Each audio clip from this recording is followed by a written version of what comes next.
Right. So we're going to be doing stuff. So if you're on a phone, you're going to find it that much more difficult unless you are really good with that thing that people do. Uh, if you're on a computer, keep your phone nearby because we will be sending you URLs that you need to click on and do stuff. So keep your phone nearby. How many note takers here? Oh, my God, this is the most note-taking group I've had so far. Good. So I hope you have your notebook and pen ready. A lot of the presentations are going to be simple, and I'm going to talk around the visuals and the text. So keep it handy, keep it ready. If you want me to slow down at any point in time, I will. All you need to do is to ask. But I'm terrible at repeating myself. So if I say one thing, I might say it a little differently after 10 seconds. So that's something you're going to have to put up with. Keep some water nearby. If you have somebody to make coffee for you, we will have a break in between. So somewhere between 7 and 8, I guess, we'll have a break. And just remember, if your cat or dog jumps onto your lap or your children gather around you, that's fine. Distractions are okay every once in a while.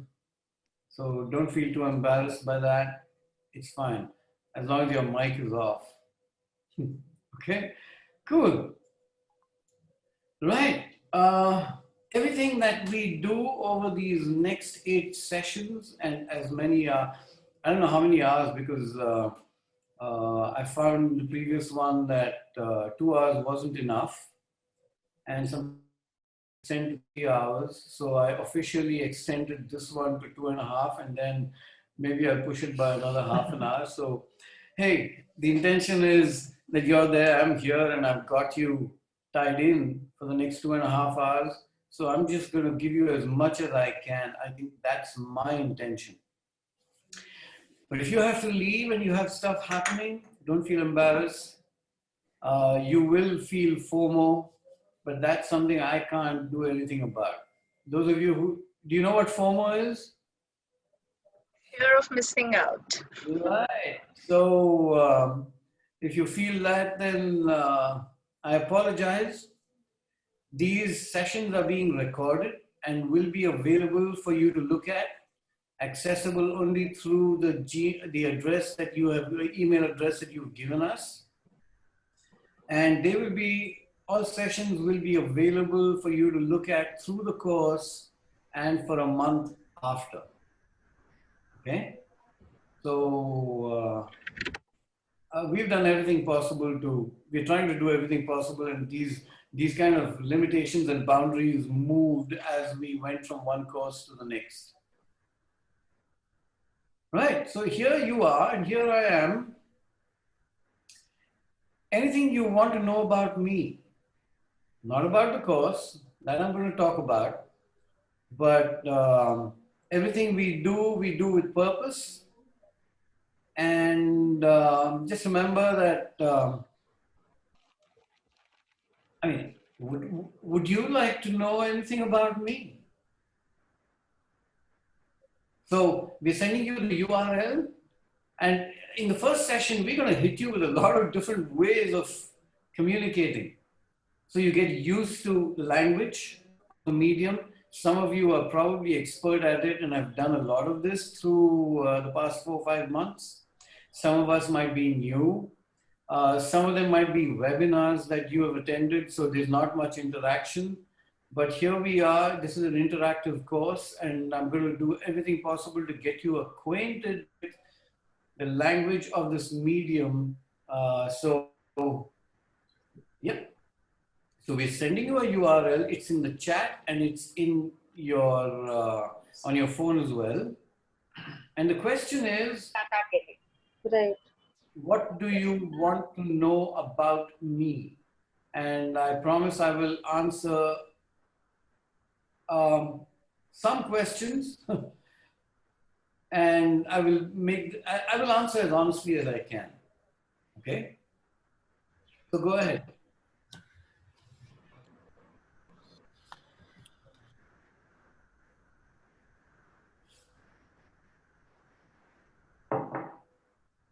You also see the screen? Yeah, so as questions pop up, you will also see the questions that are coming up. And if your question is already there, then you don't need to repeat it.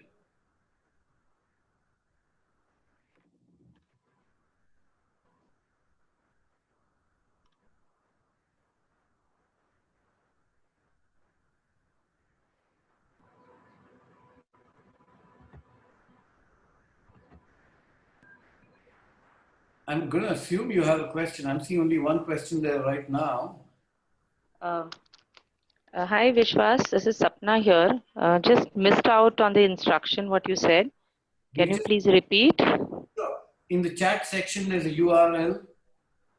You click on Okay. it and it'll take you to some place and you can then type in, if there's anything that you want to know about me, go ahead and type the question. Okay. Yeah, fine. Thanks.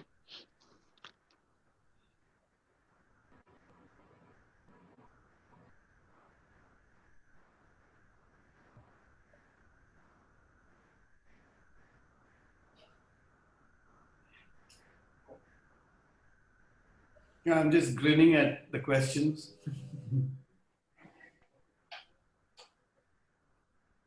Yeah, I do that sometimes. I'll kind of smile and grin and you may not know why, but you have the freedom to ask me.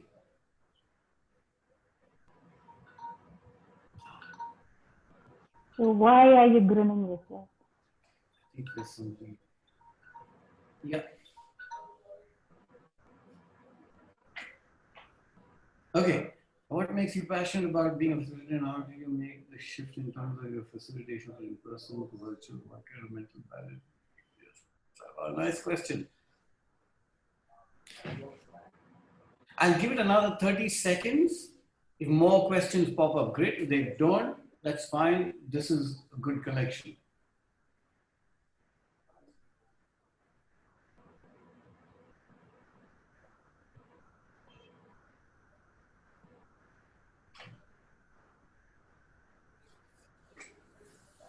Some of them are more or less in the same vein. So,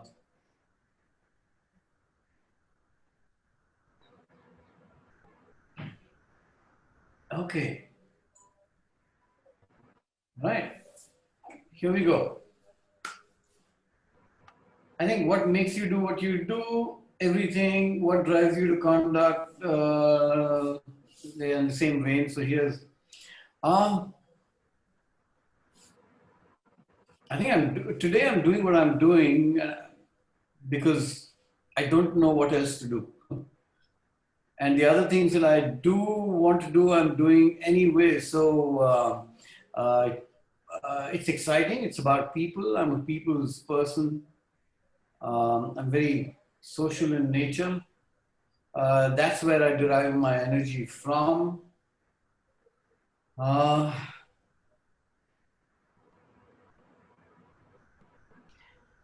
Tell us about one failure in your life that actually changed your life positively. Okay, so this is really classic because the assumption, and I actually fight some of these assumptions that are often made that failure is what drives success. I'm not sure that that was true for me. I know that at one point in time, after a 12-year corporate life, I changed what I was doing, and it was more from a point of view of the body telling me that I needed to change gear, and I needed a good reason because I was about 32 then, and I was making a lot of money, and I think that was messing me up considerably. So when I chose to do something different, I said, I don't know what else to build on that. So I decided to just drop what I was doing completely. So I dropped my corporate job, and then what was there to do? I didn't know what I was worth. I didn't know what I wanted to do. I knew two things. One, I didn't want money, and the second was that therefore I needed somebody to look after me. And as the joke goes, either get married to a rich lady or you join a campus. I joined a campus, and so I started teaching a boarding school, and that's when my journey with education really began. And I taught at that point in time, I was a classroom teacher teaching biology, and what else was I teaching? Yeah, and doing a whole lot of things. If you're in a boarding school, then your life is pretty much.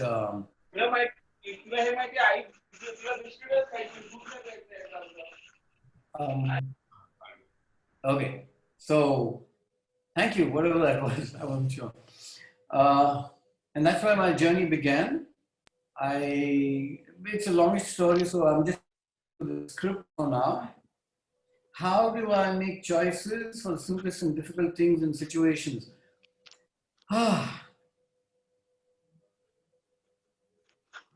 So the answer is going to be kind of philosophic, so don't ask me any more questions beyond that. So the choices that I make are based on how much control I think I have over what's going to happen. The greater control I have, my choice goes in that direction. And I think I hope that answers your question.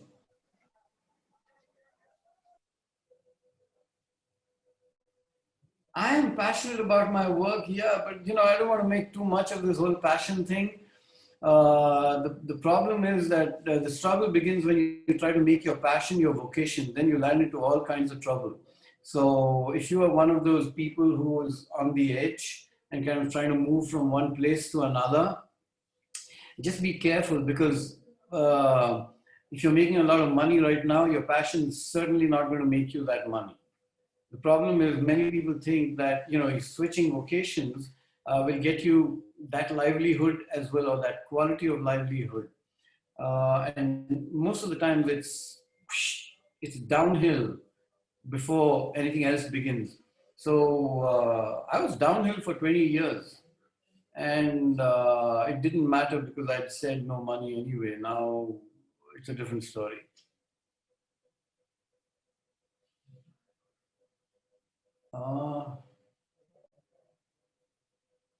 Experiential learning via online classes. Okay, here's the thing. Deep was exciting. Deep was in person. It was 18 days. Covered a lot of ground, built a lot of wonderful, rich relationships. And then when this thing happened, I decided to switch. And I'm so glad that I did, because I find that it's possible to have a relationship through this two-dimensional medium.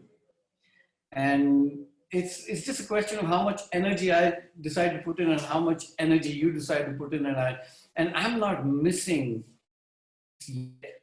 So primarily, I think because it's not time yet to do in-person stuff. But this is what I discovered, and it's kind of shocking that in terms of content, I've been able to cover almost the entire deep curriculum in these 8 sessions. And I've been wondering about that, and I have only one answer.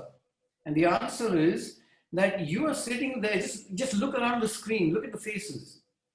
And you'll notice how intent and intentional and focused everybody is. Even if your camera is off, you've got a focused face.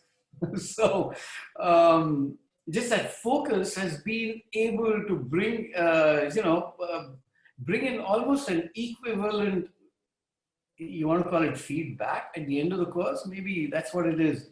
So I've been able to cover it, and I'm seriously thinking of changing the nature of deep itself. So at some point in time next year, this will become a mix of, why next year? We've already offered it this year, that we will do this online.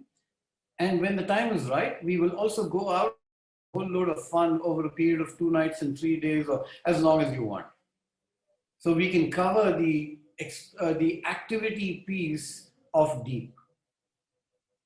Okay, so it'll give you an opportunity to get out of your space if you're not from Pune or Mumbai, and go into the mountains, and we'll spend some valuable time together, and I will announce the dates early enough so you know it and you can plan for it. Okay.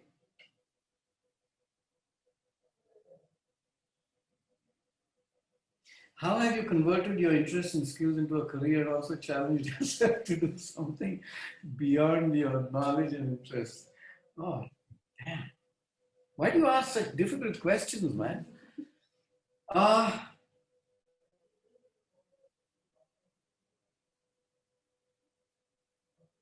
Okay, so I come from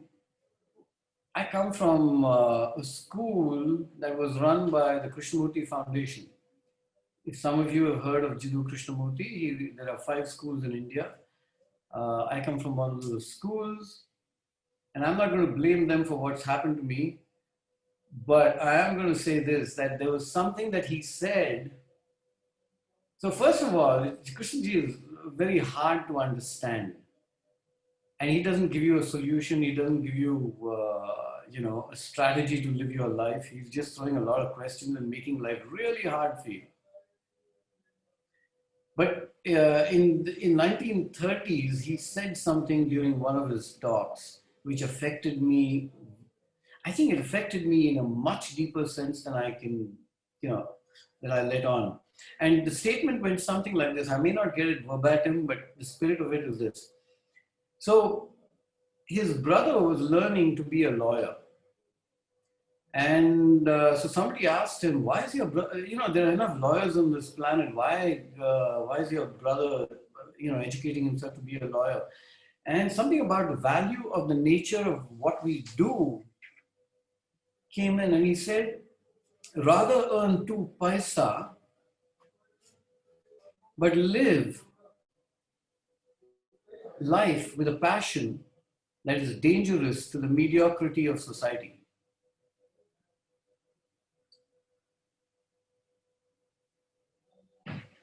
Hopefully you got that. And the choice of words, live life with a passion that is dangerous to the mediocrity of society, kind of got me. I said, now if you want to live your life like that, then you just do what you do. And, if people like it, great. If they don't like it, great. Just get on with whatever you're doing. And I think by and large, for the past 30 years, I've been able to live like that. In fact, every time something like this comes up, it reminds me of a corporate experience that I had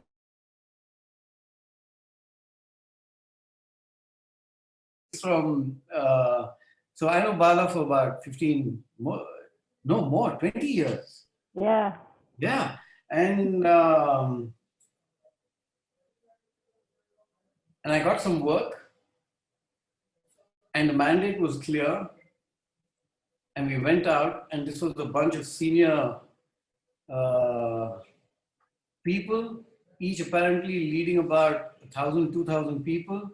And we went to this outdoor place, and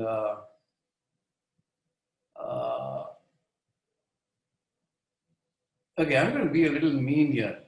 I kind of destroyed them in the first 7 minutes. All I did was I essentially did an activity. Okay. Now, those of you who are from a school background, I just need you to know the same things, principles are applicable. But by and large, we're going to talk corporate. Anybody who might struggle with that? Raise your hand. Oh, we got a whole bunch of. Yeah. Cool. Adult learning. Okay, great. So, but if there is anybody who's out there who has chosen not to put up the, but works with children, the principles are applicable. If you need a story in that context, I will give it to you. Just remember that. So, for 7 minutes, I did an activity, got them sweating, dusty, and angry. They were really angry. And then I said, oh, okay, so now the activity is over. Let's just walk in, take a break, have a drink of water. And this was about 45 people, and we sat in a circle, and they were really angry at me. They said, what the hell are you doing? We didn't come here for this. How dare you do this? How dare you do that? There was a lot of stuff, and I just kind of sat in one place and I kind of heard them out. And then luckily, the boss kind of stood up and he said, hey, you know what? We're here. He's here. I'm guessing he had a reason, and let's find out what it is. There was great chance that I would have been beaten up that day. I had no doubt about that. But that one voice that spoke up and said, hey, give him a chance, let him talk. And it turned out to be one of the best programs that I've ever run. Not because I did it, because at that point in time, when people turn around and they say, okay, what's your reason for making us look so stupid? We can bring them back to a place and then create opportunity and transfer responsibility to the group to take on the learning for themselves. So thereafter, I did very little. The beauty of it was, so why am I telling you this story? There have been many turning points. I mean, have I been thrown out of a program? Almost. Have I walked out of a program? Almost. And there's always this some part of the brain that's saying, hey, you know what? We're committed. Everybody out here who's on the screen even now is committed to being here. I'm going to make that assumption. And I'm going to work on that assumption. The only difference is that the way I see things and the way you may see things might be different. And that's fine. It's just a question of having that conversation where we can talk about these things. So as we go through this process, this might seem like a two-dimensional piece. Speak up. We'll create space for that. And yeah, that's pretty much it. And that's as much time as I'm going to spend on myself. So that was that moment when I felt that I had challenged that group with my passion and with the mediocrity of what was going on that day for that group. That makes sense? Kind of bringing it back together. Okay. Right. Where are we? Is there anything? I'm just going to leave one last question. If there's anything that you really want to know, then speak up and ask me that question, and I will answer it. Last one.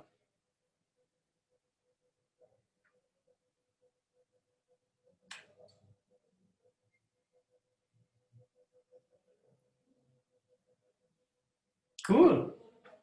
Hey, I have a question. Okay. Yes, Nitya. I don't know, my camera is just playing up, it's misbehaving today, so forgive the quality of the picture. So my question is, what inspires you? What is your source of inspiration? Now, this may sound rude. Sound rude? It may sound rude, but I'm going to say next. May as well get used to rudeness. Yeah, man. So here's my answer. I just do what I do. And I do it the best way that I can each time. It may not be the best that I will do, that I may be able to do on that day, but it's the best that on that particular day at that time that I can do. Okay. And that's my inspiration. Yeah, fine. Pretty much. So the next question often comes, okay, so who are you doing this for? And I saw that in a lot of those questions. I do all this stuff for myself. I just get other people to pay for it. Does that answer your question? Yes, it does. Hey, cool. I Thank do you. that too. So Sorry? I said I do that too. So That's it. And hey, here's what comes with it. There are times when people will ask you to leave. There'll be times when they'll tell you to stop doing it because any you know that any passionate person brings an energy that's kind of scary. That's that whole because it's challenging people's thinking and of being and yeah. So go out there and do it and just remember sometimes it invites people to sack you. And I've been through all those pieces. And after a while, I say, okay, who am I doing this for? I'm doing it for myself. And I think that's a good enough answer for me. Yeah? Okay. great for me too. Yeah. Right. So there's a reason why did I conduct these first 15, 20 minutes of this session the way it has been conducted? What have you noticed? You kind of set the tone. What's the tone? Break the ice. Sorry? Yes, Somi. Yeah, so what I kind of understood from this format is you kind of put everybody to ease, make yourself known to the person so that the ice breaking happens and people are at comfort in kind of asking you what they would want to in these sessions to move forward. Have I succeeded for you? Yes, of course, that's why I'm speaking. Okay. Okay. Sometimes it's a theoretical concept, but I didn't hear you feeling comfortable. You didn't say you were comfortable. You said I did it because. I am comfortable. Okay. Great. Anything else? Yeah. Also, I think just to add on, it's going to be a two-way relationship. So, I mean, with every question, I saw you being very courageous. Like you were not trying to be extra sweet or try to hide something. So if we have to learn, grow together, and if you're expecting us to do the same role, you would also have to play a same role. So I mean, I found that you were very candid, very vulnerable at various places. So yeah, that's something I've noticed. Yeah. The word I would use is disclosure. Sometimes people ask me some hard questions, and I'll just give it to them the way I think is. Sometimes it's like there's a difference between being honest and being forthright. And I think I'm trying to be forthright because honesty doesn't necessarily consider the other person. But if I'm trying to say something, so when Nitya asked me that question, if I have to answer it, then I have to answer it in the context that is real for me and it's my truth. Okay, so everything on this course is going to be, anything that's done is done with purpose. And you can challenge me with my process at any point in time. You can ask me why I'm doing things in a particular way. But just remember that everything we do with purpose. Okay? Yeah. So you're going to walk out there in front of a group and they're going to wonder who you are. And there are many different ways of doing this.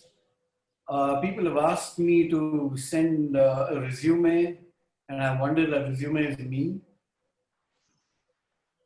And also the question, does the group want to encounter my resume or do they want to encounter me? And am I different from my resume or am I the same person? The other thing it does is they want to know who you are. I mean, don't you want to know? Your group also wants to know who you are, wants to know what makes you tick, wants to know what you're passionate about, what you're interested in. And what they're really trying to do is to make a connection with us as educators.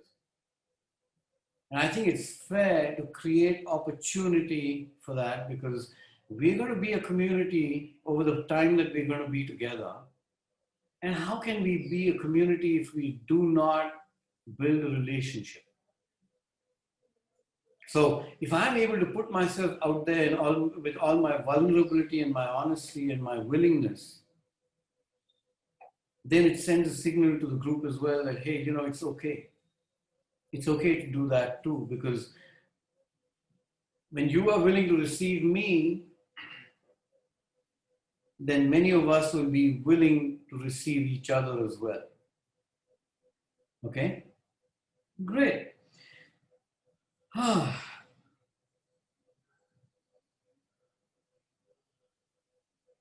Right. So here's your opportunity to get to know each other. We're going to put you into breakout rooms. Okay? 5? Yeah.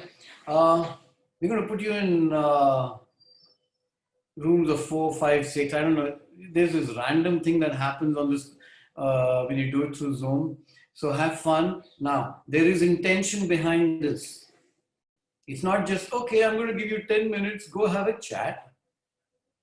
No, there's very clear intention. And here's the intention.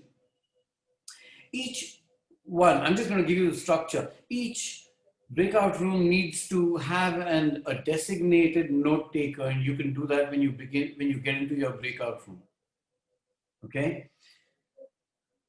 What I want you to share is information about yourselves and make a note of how many similarities emerge within your group. And you can decide what that means. At one level, you can say, oh, we're all boys, or we're all girls, or we're all human beings. Or you can take it to a different level. You choose what level of risk you're willing to take in that conversation with each other. Okay? And discover those similarities. You're going to be given 15 minutes for this. This is a critical part of this course. You will discover at least 4 or 5 other people. Have a wonderful conversation. At the end of time, just I think 1 minute before we bring you back to the main room, you'll be given a warning. So maybe you can have a timekeeper or whatever. Got it? Any questions? The invitation is for everybody to have their cameras on when you're doing this, because it's hard to talk to a blank screen or just a name.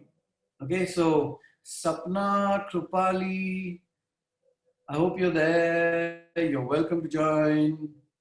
Yep, you ready? Okay, off you go.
Hi, Chetan.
You couldn't get any of your teachers?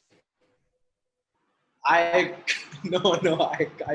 called my principal and he's like, no, I'm getting one of those teachers, but he said he will join us from the next session. He wants He'll private join, he'll session join. for all his teachers together, yeah. I want private sessions, sir. One full course for my teachers.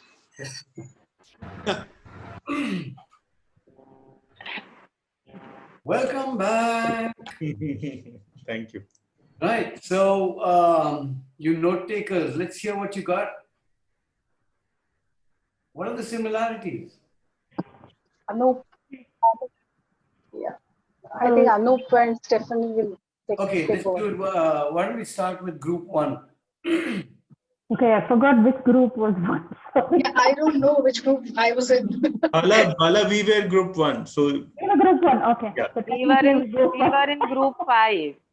Oh, okay. So we No. were group 1. So we had Nitya, Thara, we had Manjusha, Akhil, and Parth, and myself. And each of us shared about what we do and what we're passionate about. Couple of things that came out after our sharings is one is each of us have been, having a stint in something else that we do, decided to give that up to explore something else that we wanted to do, something that is close to the passion that we have, or something that we wanted to really explore. We're also looking at everyone is a keen, reader, read a lot of books, etc. We also are people who pursue a lot of learning and trying to look at new things, learn new different of stuff. So that is something that came out. And all you make the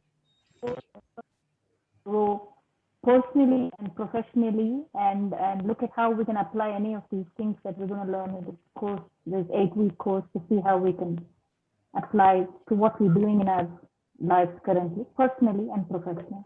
So some of these things came out in 15 minutes. Anything else you guys think I left off? Akhil, Tara? so far so good. Yeah, good. Okay, next one. If you remember, call yourselves Team 2 and start anyway.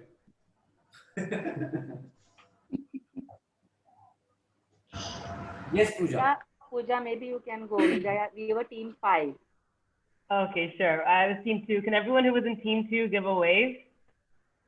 So we were Kripali, Ankita, Deepa, Sapna, Alicia, and myself.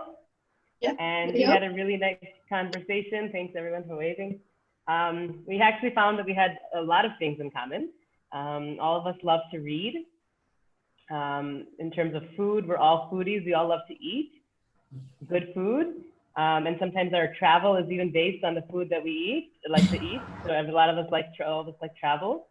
We're all fans of music, and also like to dabble in art, whether it's drawing or coloring or that kind of stuff. On a slightly deeper level, we all are really excited to learn, and that was one of the reasons we're here, is to learn new things and explore. Everyone seems to be working in something that makes them that they're very passionate about.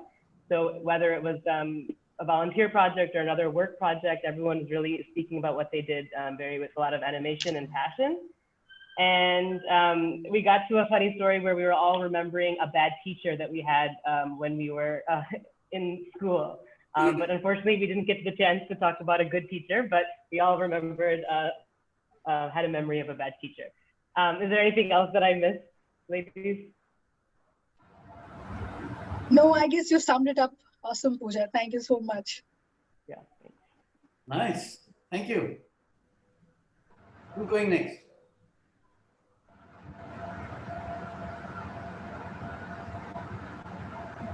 Have you given up? Or are you going to say ditto and move on? Okay, sir. So I don't know which team we were in. Let's call ourselves team 3. And the people in my group were Nikita, Aditi, Alvin, and Shomi.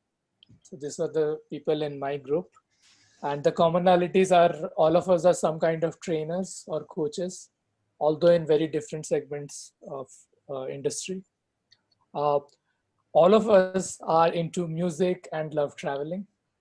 All of us have worked at some point in software or are working currently in software, but only two of us started as software engineer, two has started as HR. So that's like within software, like this a split. Some of us are exploring mindfulness. Around four of us love reading and one person hates it. So, and we are nature enthusiasts, but mostly armchair nature enthusiasts, with the exception of Shomi, who has 100 pots in her garden and grows her own vegetables. So it's not a similarity, but something that I took away. Oh my God, I'm not doing anything. Okay. And four of us have lived for considerable amount of time in Delhi. So, yep. So those are some of the similarities that we got. Thank you. Nice. God, this is going to be an Thanks, interesting group. Yeah, who's next? Yeah, this is room number 4. Yes, Roland. And we are Ambika, Arushi, Purva, Amruta, and Lakshman. We come from Goa, Delhi, Lucknow, Pune, and Chennai. And all of us are educators. That is the one best similarity we all have got.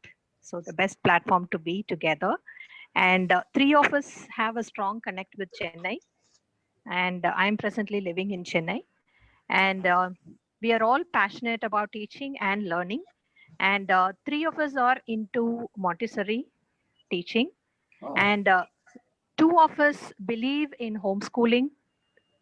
And we all are into the path of self-discovery.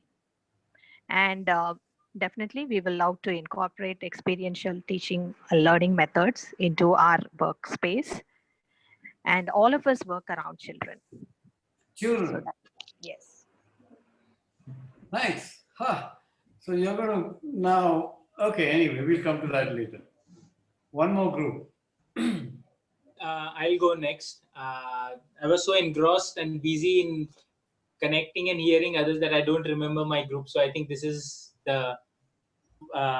so people who are part of our group were Atul, Swapnil. Rule number 1. Anu, just remember, if you don't remember, ask the group. They will certainly tell you.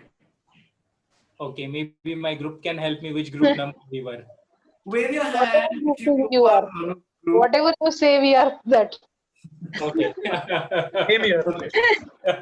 Okay. So my group members were Atul, Swapnil, Archana, Drupad, and Stefania. And we are from Kolkata, Pune, Dehradun. And yes, that's the group we are.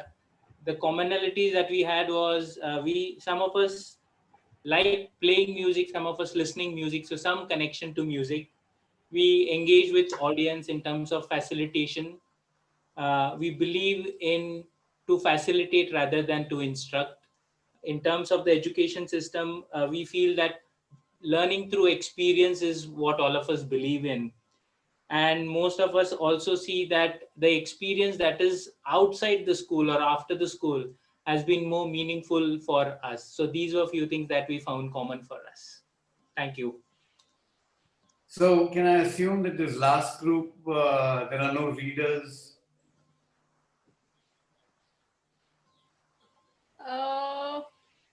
Yes, Drupal.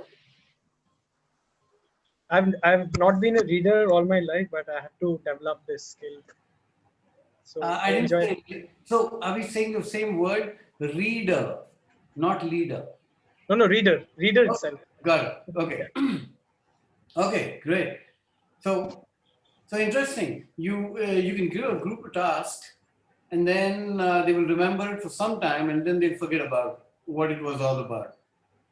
So what I heard was not just similarities, but differences as well, which would have been my next question. That how many differences can you find? Okay, so just something to think about, that we can often ask people to do something and they will do something. They might or might not do what you ask them to do, but they will certainly do something else. And the trick is, how can we make that something else also valuable? And people will give value and do things that they want to.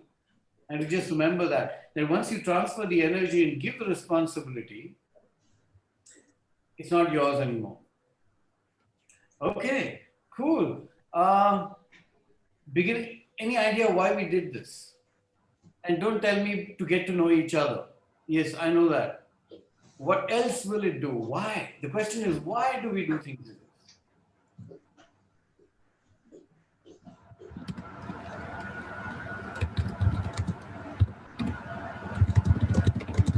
I think when there's a ease, the learning becomes easier. If there's a ease within the group, within the participant, the learning will become easier. So. And how does that ease? How are you going to arrive at that ease? I know, being comfortable in the group, maybe beginning. I'm comfortable. When we know about each other's backgrounds and know that maybe there is something similar or different, but why are we here and why is someone else here? Absolutely right. So when we discover, so just asking that question or discovering that, getting answers to the question, who are you? Where do you come from? What do you do? You know, I heard a lot of those interesting, it's like suddenly Chennai became a really important piece of one group's history, right? And even statements like, hey, you know what? I've been to Chennai as well, but I live somewhere else right now. So suddenly there's this sense of belonging. Creating a sense of belonging in any group initially and as early as possible is a critical piece in everything that we do. This is not going to be on a slide. Some of these things are going to emerge as, you know, wonderful gems, I like to call them. I mean, they're wonderful for me, okay? So just remember this.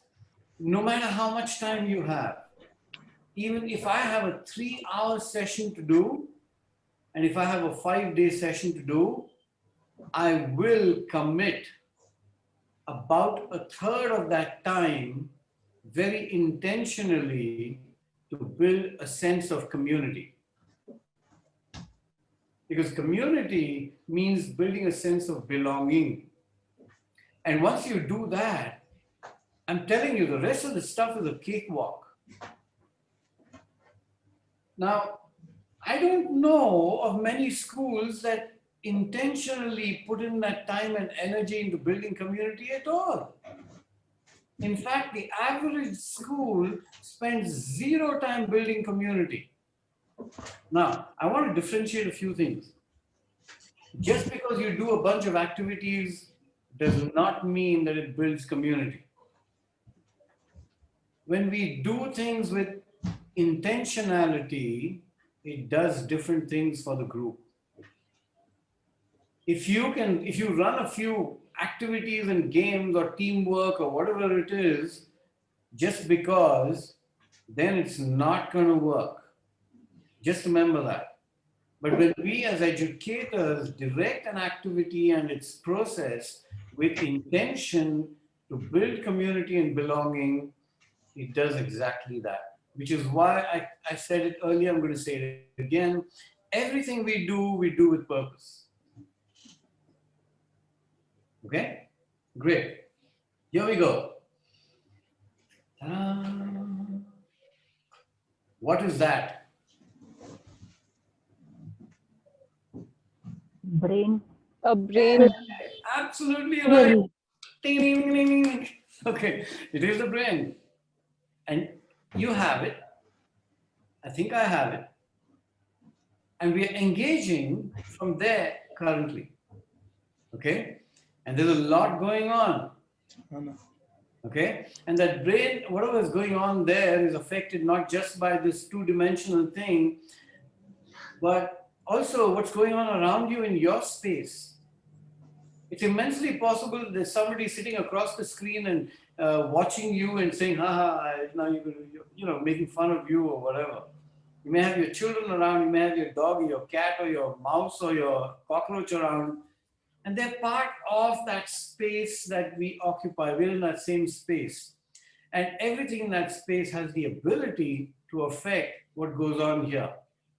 So Here's a way of looking at it. I'm just going to use a line. What does a line do? It's a question. Connect. Connect. Ah, interesting. What else? Divides. Divide. Interesting, no? Somebody said connect, somebody said divide, and sometimes they're like opposite. Point. Okay. So Indicate. indicate. If it has an arrowhead at one end, I guess. And if it doesn't. Which will go in the brain or not, or like that. Sorry? Upper and lower sides of brain. Subconscious or conscious mind or something like that. Oh, are you It guessing? sends signals, Or are you just the saying- stem. Actually, in this, I see, it might be a little crazy, but see this line actually holding the brain, steadying the brain. And whatever. Ah, okay. Okay, by accident. We need to change that. It's connected to the brain. Okay, so here's the thing. And I guess all of you are right, okay? Because you're all using your brains, and I'm going to guess you're all right. But this is how I'm going to use the line. The line divides. There's something called below the line. And below the line essentially is this. That you're closed, you're defensive, and being right is really important. Being right, being perfect, all that. Now, there's another part which is above the line. And the above the line is quite opposite to that. It's open, it's curious, and it's committed to learning. You can decide where you want to be. I'm going to make an assumption that you're all above the line and intentionally so. But there will always be moments in which you walk into this space in this classroom on a Saturday, not quite feeling good about yourself because something has just happened. And I will check in with you every session before we begin. Where are you right now? And you can choose to either talk about it or not, but certainly connect with that part of you that might be below the line. Because below the line does not necessarily help learn. Okay? If you want to read more about this concept, this is where it comes from. That's the source. Okay. Now, here are some below the line and above the line behaviors that I want to talk about. It's immensely possible that I'm doing something and you say, I already know this. And you might choose to walk away, and that's fine. But you can make a choice and you can climb up above the line and you can ask yourself, what else can I learn? Okay?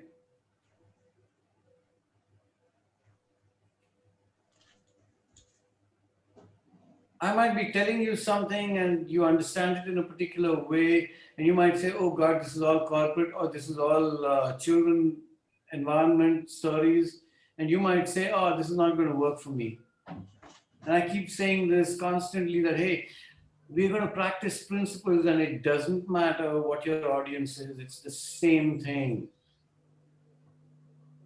It's not different for children and it's not different for adults. It's the same thing. But if you find yourself saying, this is not going to work for me, you might want to just look a little above and say, hey, how can I make this work for me? What am I going to tweak?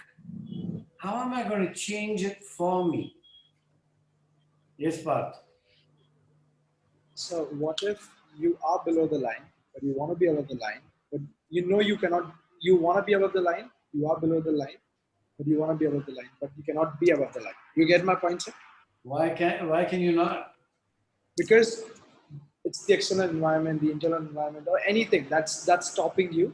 Because every time you decide you want to be above the line, but there's something that's stopping you. Maybe it's the external source. Hey, that's a choice you're going to make now. I can't change that for you.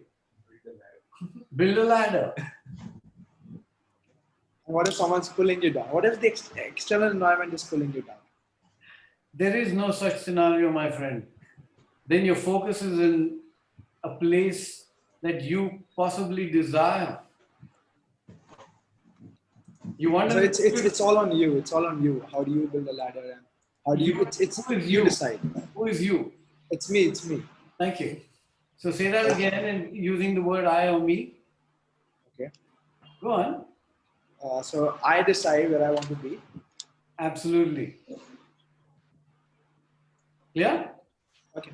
Yeah. And you Yeah, just have to that's find good. the energy.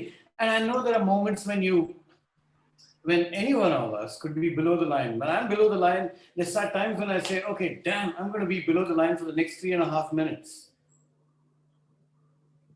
And then I say, I'm going to climb that ladder. Just remember, below the line is not a space necessarily to run away from. It is real. It is not bad. There will always be times when we find ourselves below the line. But we also have the ability to make that choice. Where do I want to be? Where do I want to be? And I'll make that choice. And I'll say, I'm going to wake up every morning and say, today is going to be a gloriously joyful day. And I will make it so. And then to hell with everybody else. Got it? Okay.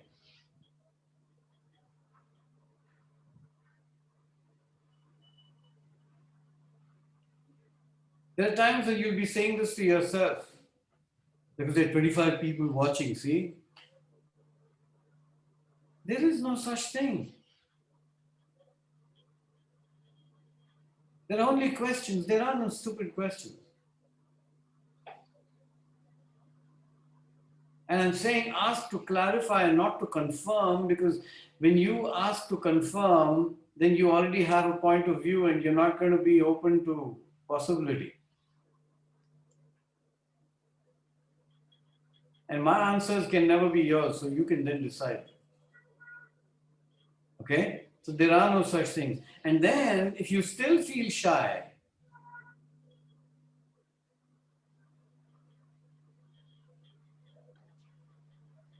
okay? So stop me at any point in time. Is my language, accent, speed okay, or do you want me to be faster or slower? How's it going for you right now? Okay. Thumbs Bit whichever slow will way you be want. This, or this, whatever works for you. bit slow will be fine. A little slower? Okay. I will go slower, Archana. Okay, here we go.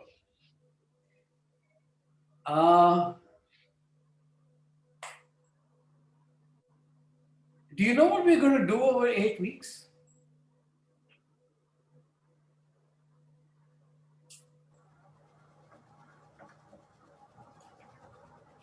Sorry, I didn't get what you said. Do you know what we are going to do over the next 8 weeks? No.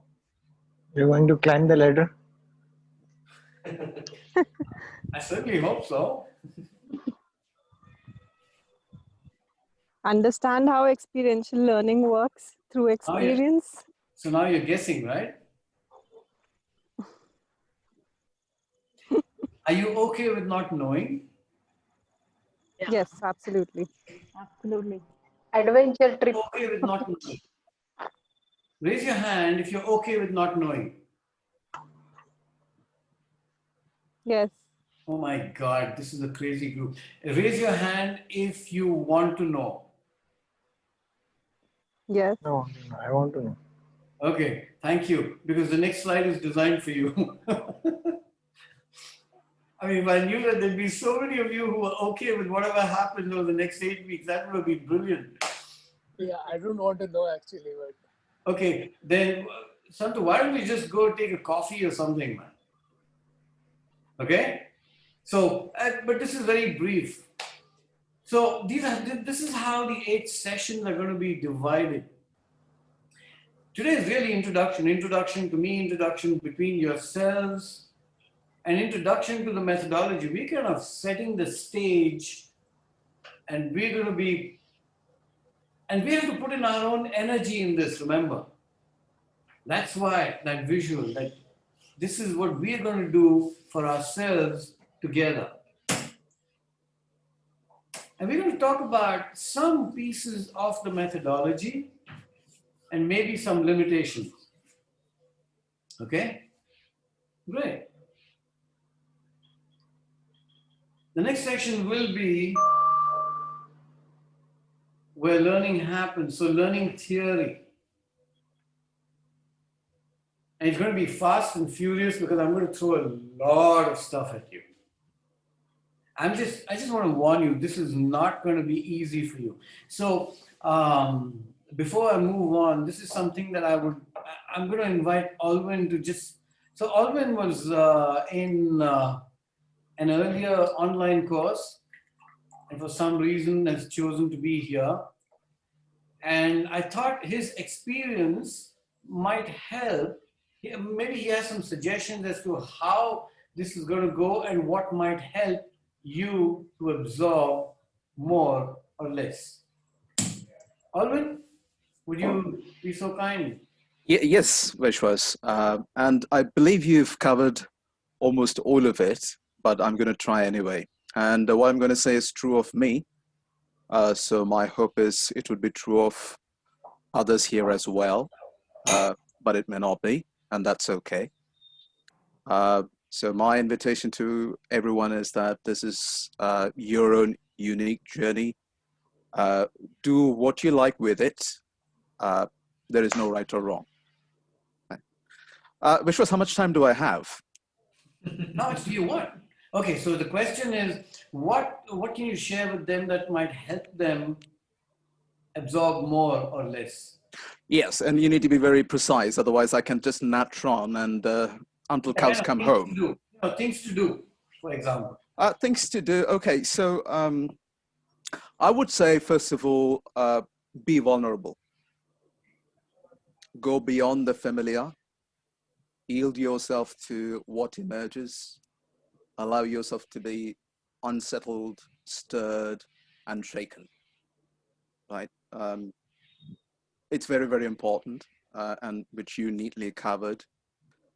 And this is my personal philosophy, and I believe it might apply to the group at large as well, is don't hold on to knowledge, information, preconceptions as if your identity or life depends on them. Stay curious, take risks, stay malleable, allow yourself to be a process and not a product. Bring your 100% if you can. Vishwas will tell you that it's okay to be distracted, and it indeed is. However, the course, in my opinion, is so nuanced that you may occasionally miss golden nuggets when distracted. So my invitation is to bring your 100% into the mix and be present with your body, mind, and soul. Don't ask me for the differences, I can't tell you, but yeah, there you go.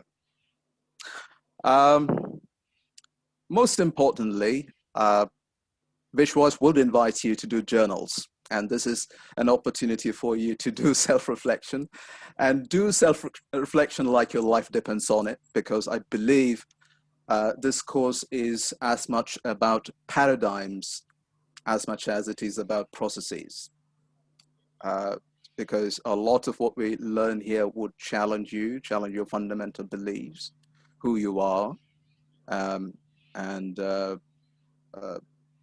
these self-reflections, these journals that you do are in a very real sense the only opportunity that you get to actually spend time with yourself, asking yourself questions about, okay, I learned a lot, I heard a lot, but how does it apply to me personally? I think to me, that's where the experience actually begins. Not just listening to stuff here, but really spending some time with yourself and asking yourself, okay, I heard a lot, but how does it apply to me? So when you do that, a lot of stuff would emerge for you, and you can apply it to your own unique inner world and the world outside, right? Then I would say listen without judgment to your own self, because this is about creating this equilibrium, and that was my first point. Vishwas would, of course, talk about that. So listen to yourself without judgment. Allow whatever might emerge from within you to emerge without judgment. And extend the same courtesy to other people too. You will learn quite a bit if you listen without judgment. And another important aspect I believe I need to bring to the table is engagement, collaboration, and building a community. There may not be enough time during the classes for discussions because of the time constraints. In fact, I'm reasonably certain the discussions will leave you wanting more, that you will find the time inadequate. It has been true for me. So my invitation is that we try and connect outside the perimeters of these classes, if at all that's possible.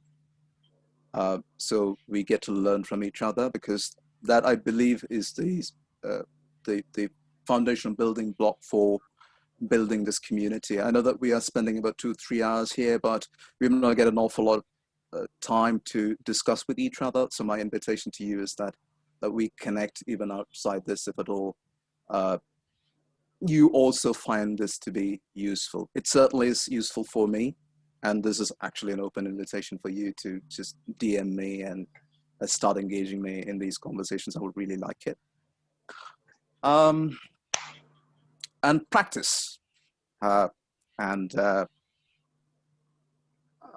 would say there is no right time or place to take these ideas out for a spin. Even if you're the only person you have to spend the rest of your life with, a lot of what we learn here would still be practically relevant and useful. But I believe, well, almost all of us here are not hermits. Hence, you will run into a lot of people in your life, and you definitely can use these concepts on a daily basis. You don't really need an audience per se for practicing anything that you learn here. There's a lot to read. Read as much as you can. I'm pretty sure you're going to be overwhelmed by the amount of materials that are going to come your way. So, yeah, so even if you can get 1 or 2 good ideas from everything that you learn, that would still be a good foundation. So, so read. And lastly, a good old pen and paper or a notebook would help to make notes. I don't know how many of you would actually go back and watch these videos again. So we all have busy lives, so make use of this time that we have together to put down those epiphanies and any good ideas that might surface for you. So that's it for me. Great. Okay. So now you know what to do, and you're all going to be great learners as we go through this process. I'm going to adopt all of it. Right. So here we go. Then we're going to talk about learning spaces.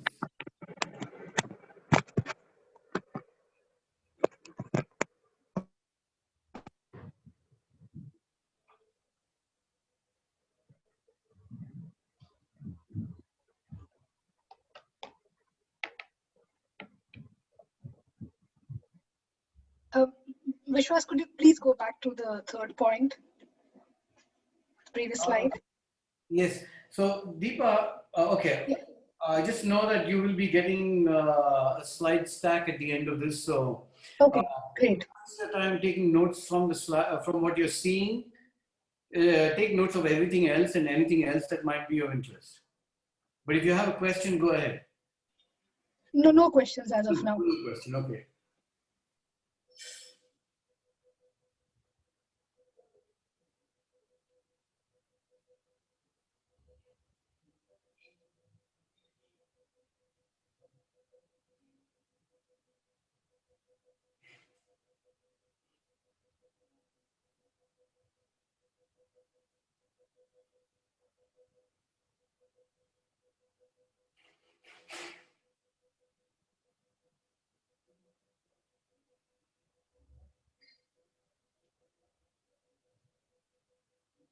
Okay. Are there pieces that you are interested in but you have not seen in this?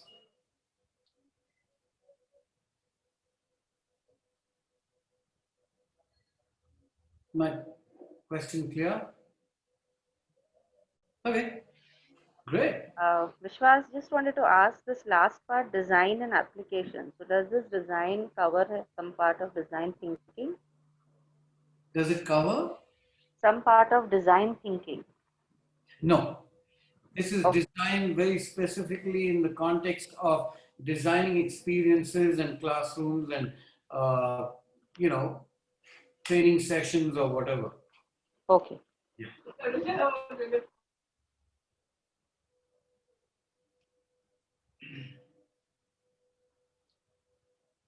And it will evolve when you feel that there's something more important than something else. You can make that choice, and we will flow to where the river is going.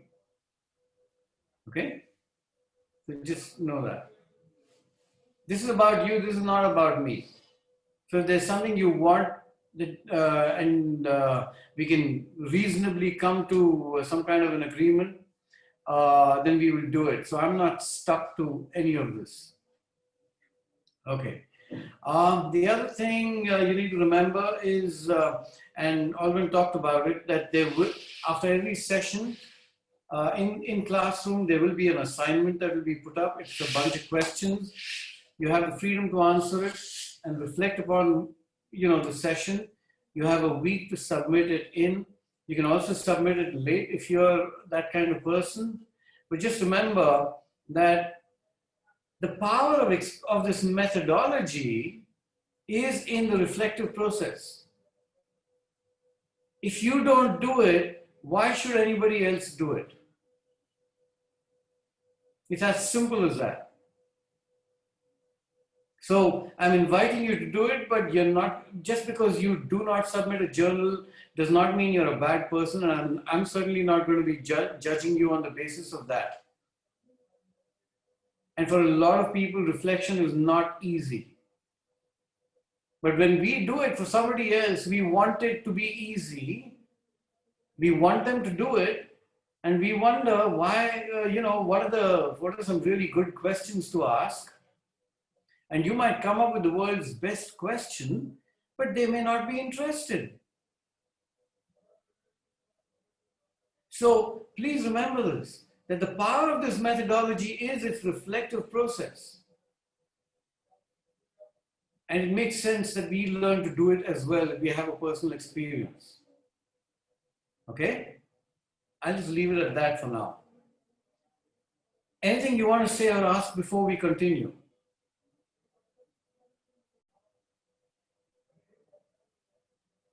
Okay.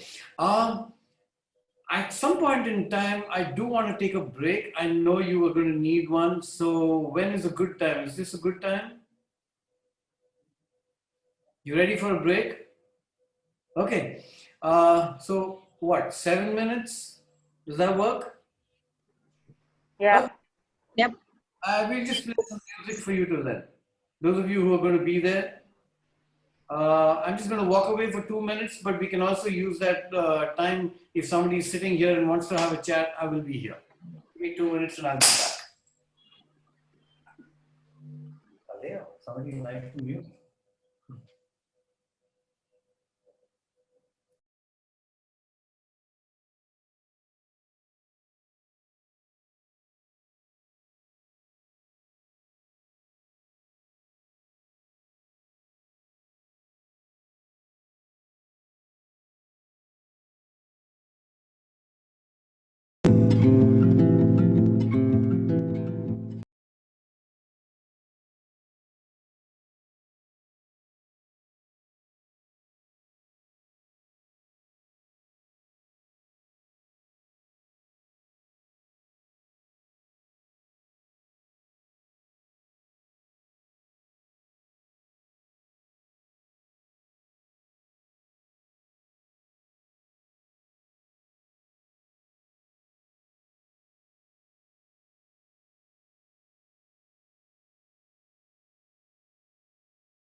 I said, give me some coffee, Deepa.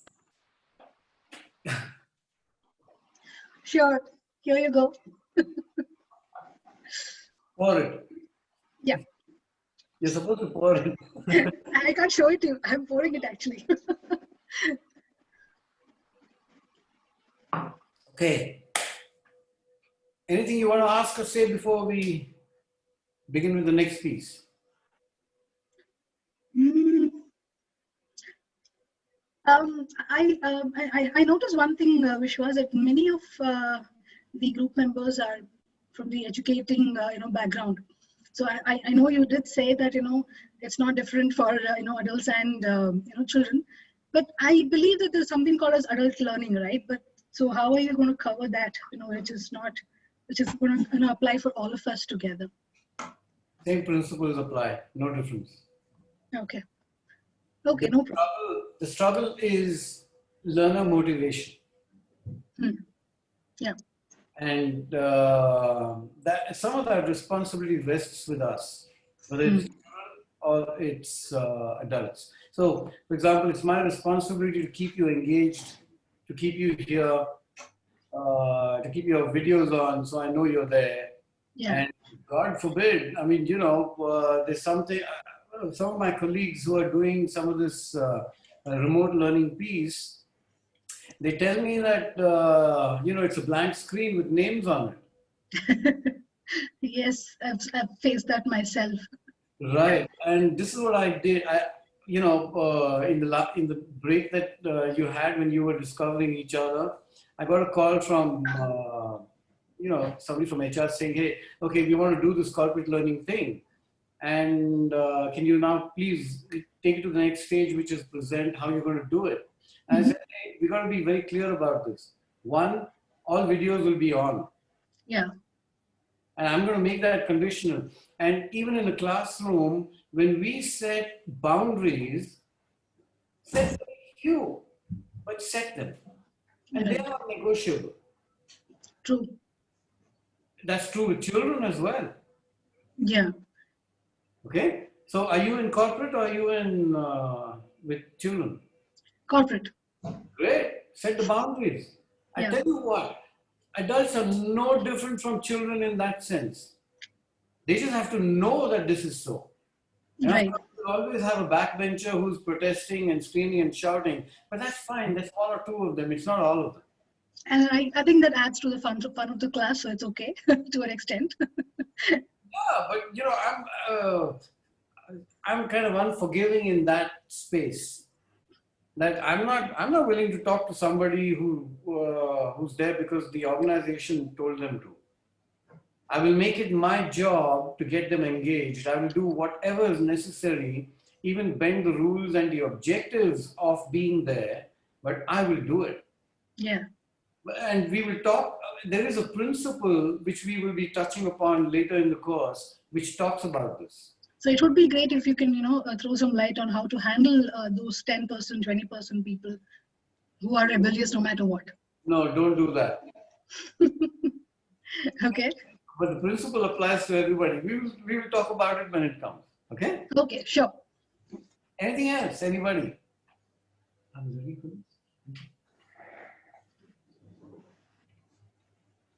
Okay. So let's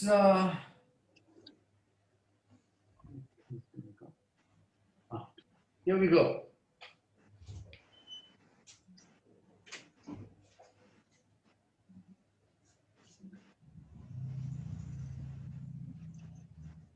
People will often okay, so I've seen this wave of the word experiential learning coming alive in both the corporate and the educational institutional world. Okay? Yeah. And when people say we're doing experiential learning, I have no argument. But is there a difference? Anybody, is there a difference between experiential learning and experiential education, or are they the same thing?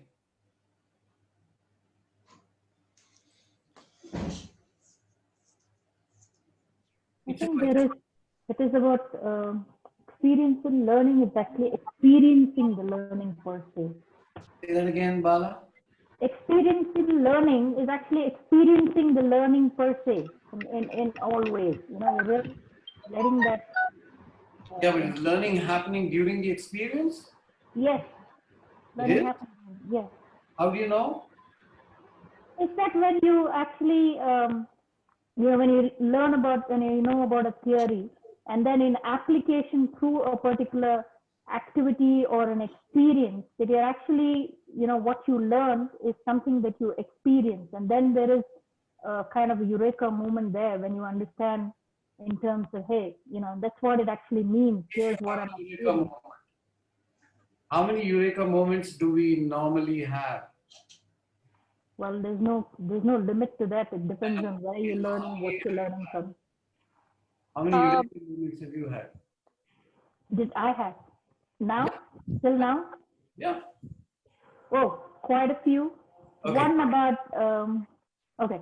I had quite a few from in terms everything from how you present the first activity itself in terms of how you're breaking down the ice and helping us bond and the reason why you're doing this. That was a learning down to actually getting to know each one. Quite a few, basically. You're a good student. Thank you. Okay, so Aditi here. Yeah. I was just thinking that in experiential education, I mean, from what I understand, the concept that's, you know, that the group is being educated upon is known and the end result is known. But the process is through an experience. But in terms of experiential learning, I feel that each person could get different concepts out of the same experience. So, Okay. yeah. Okay. We're going to touch upon this a little later, but here's something that a wonderful gentleman said, and my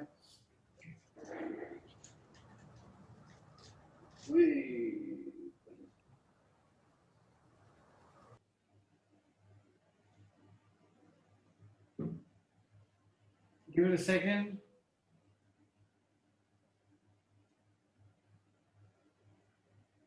Okay, this is revision time, okay?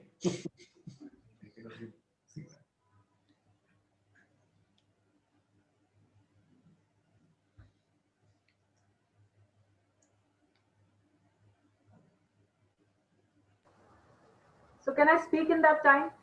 Yeah.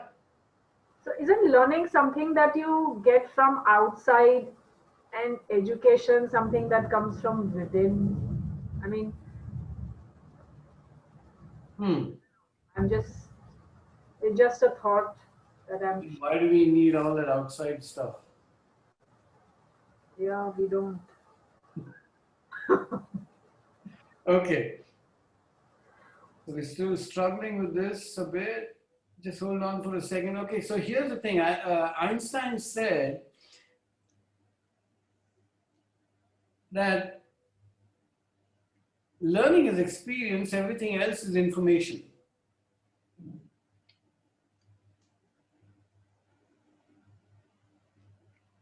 Okay? Now, I've been using this quote. This actually triggered very early in my learning process. I encountered this statement, and it affected me. And I've been trying to. I think over time I've made different meanings from it. And today, when I was looking at it and doing my revision before the session, something else occurred to me, and I don't know if it's the same, but it's certainly different for me. And this is what this is the meaning that I'm making from it, okay? That we have all kinds of experience, right? But the question is, does learning happen from all of them? And when does it happen? Is it choice-based? How exactly does it happen? And how do I know it? Just because I had a eureka moment, does that mean learning has happened? So there's a whole lot of, so this whole learning theory is a really complex, confusing area. So I decided to clarify it for myself in the context of experiential methodology. And here's what I've come up with. A lot of people, when they talk of experiential learning, are saying, okay, we do this activity, right? Now, let's say I'm one of those guys who knows 10 activities, and every program that I do, I use some of them or all of them. And a time comes when I'm doing an activity or running an activity for the 100th time. And this happens whether your classroom or your corporate or your outdoor or adventure or whatever, this happens to all of us. If you want a classroom analogy, it's taking that same topic and year after year you do the same thing, and over a period of time you begin to do it in almost the same way. And I'm guessing there's a reason for that. Anyway, so the learning from experience could come from anything, and sometimes it doesn't, and sometimes it does. And I don't know if I guess we can gear ourselves up to it, but most of us do not look at life like that. We are not looking at life and saying, every minute is an experience, therefore I have to learn something. And I'm wondering whether the brain is capable of learning from every experience. So I'm just going to park that there for now. And then there is this part of the brain that's dealing with the information. All classroom sessions are full of information. There's so much coming at us. And experience and information do different things to us. Okay? Would you say that's true? Okay. So here, I'm just going to take it a step further. Information is static. We've made most classroom scenarios in schools and in corporate education static. Now, what do I mean by that? History is history. Geography is geography. The planet has moved on, but we teach the same thing over and over again. Very little new stuff comes into it. The latest changes in the planet do not reflect in the classroom. Discoveries of brain and body relationships do not appear in books in biology when you learn human anatomy or human biology. A lot of it is very, very static. Now, here, but experience is dynamic. You can go to the same classroom that let's say your teacher, your most hated teacher, some group talked about, right? And you had a certain experience there. Imagine if you were to walk into that same classroom today. What's likely to happen?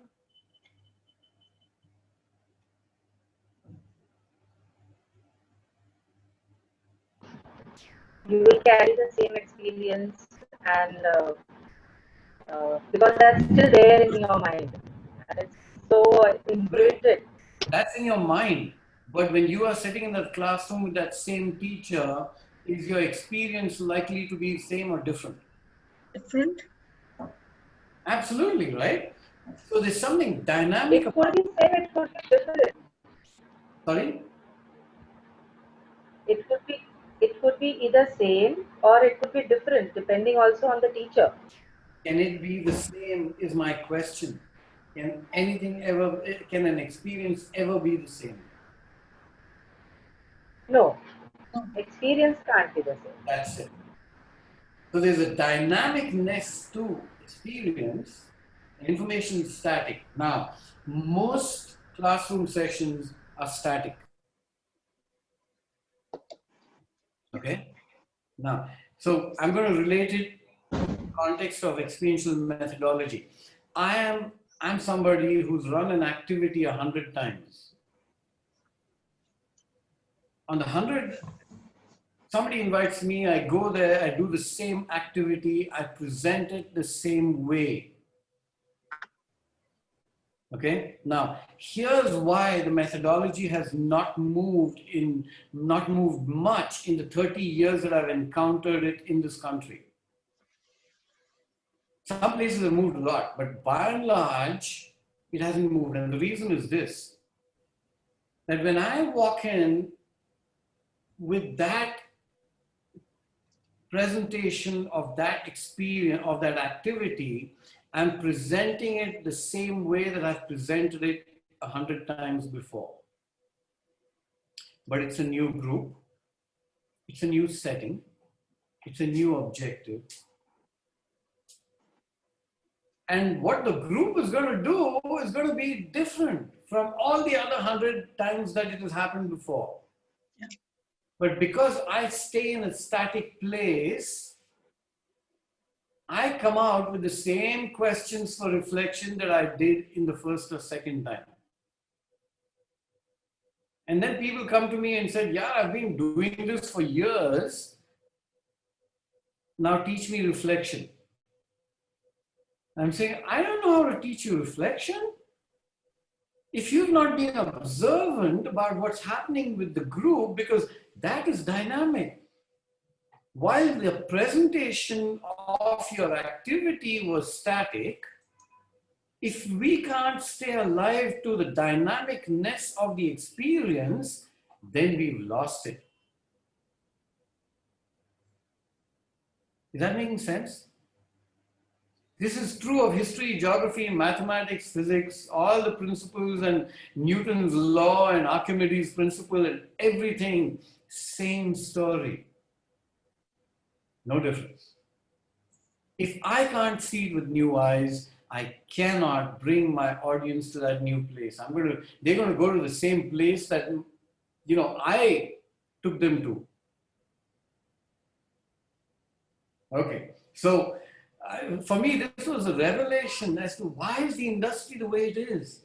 And this is one of the reasons that we are not staying alive to the fact that only the content is the same and I'm approaching it from that one place, but everything else is different and I'm not alive to it. All this will make more sense as we go along, but I'm guessing it's like, okay, how many of us have children? Raise your hand.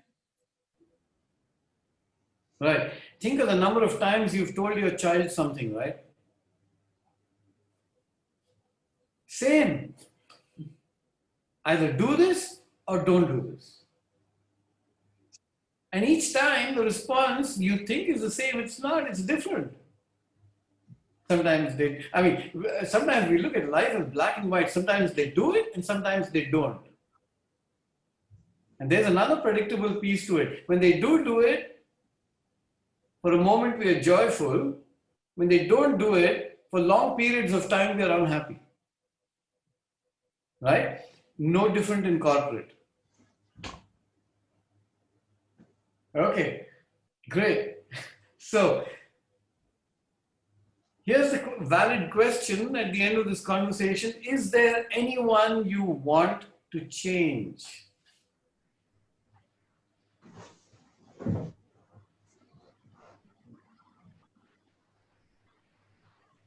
You're not doing anything, right? No. So, a conversation. Is there anybody you want to change? Yeah, myself. Myself. Yeah. When I do trainings, I'm trying to change the people there. Mm-hmm. Besides yourself, is there anybody you want to change?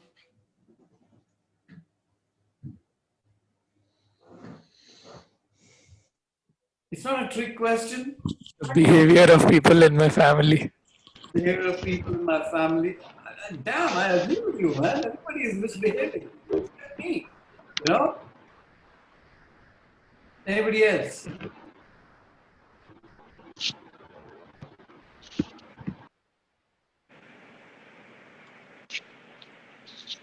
Change the education system.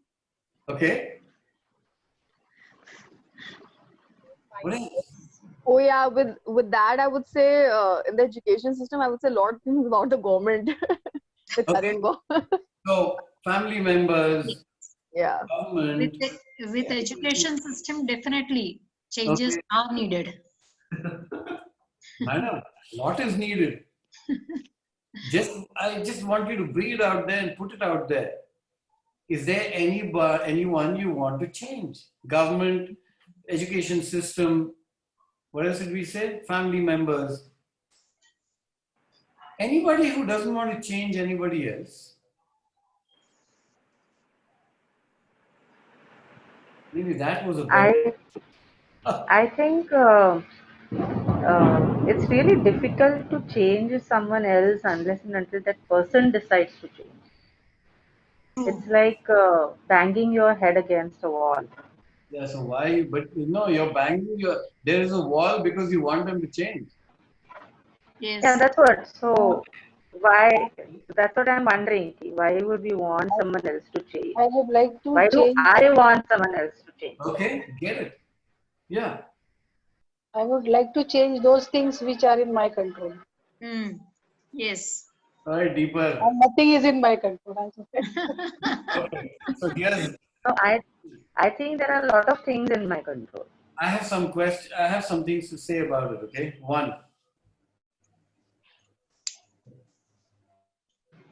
I don't know almost anybody who does not want to change somebody else. And if you want to know whether you do or don't, please think about what you're miserable about. And I'll guarantee you that there's some expectation of change at the end of it. Your misery, all our miseries come from wanting to change something and encountering the truth that it's not happening. So here's a question. Who gave you the right?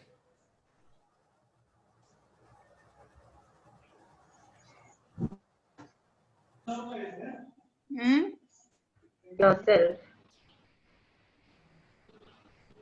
You're giving yourself the right to change somebody else. You decide whether you want to change. You have any idea how many people have tried to change you? Sorry? You have any idea how many people have tried to change you? Situation. How many are trying right now to change you? Is there anybody out there who's trying to change you? Yeah.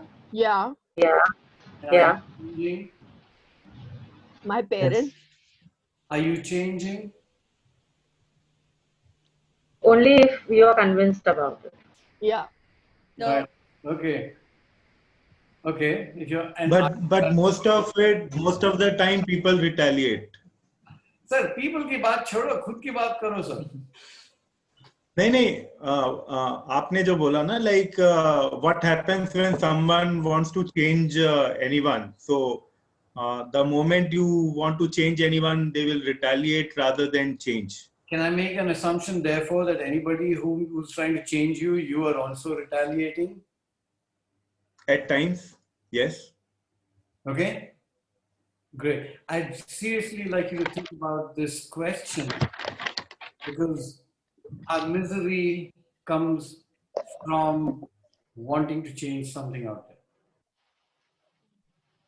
Okay, so now this is what happened. Now I'm going to bring it back to the education system. I needed you to make it personal before we take it out there into the generic stuff.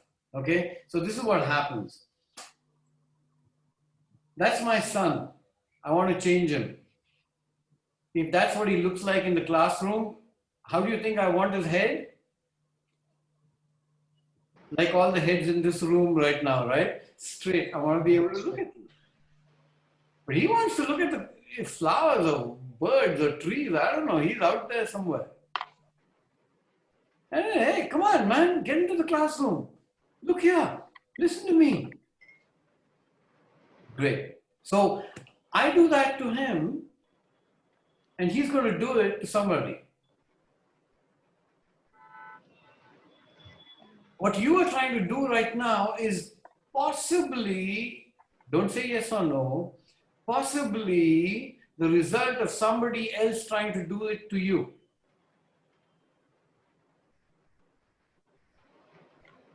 Because if your truth is so clear that when somebody tries to change you, you retaliate and you resist and you fight and you scream back and you do all that, then it's fair that when you try to do it to somebody else, they do the same thing. But we can't seem to make the connection. So whatever you are doing to somebody else today, your children, your classroom, your team, your whoever it might be in your life, is coming from somewhere.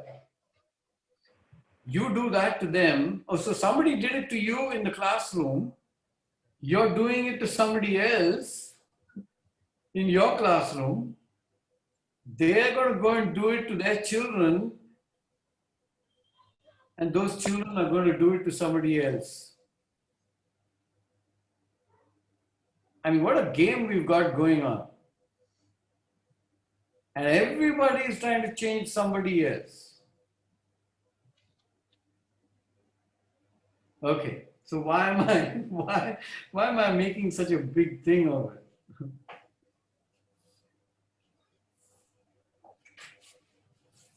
So I'm just going to say it and see if you want to make a note of it, because I think it's one of my mantras for myself. As teachers, we teach the way we were taught. And God, I'm telling you, my first few experiences of teaching were exactly like that. You know, there is such a thing as a classroom. The classroom has a door. The door has a frame. Every time I walked in through that frame, something switched on.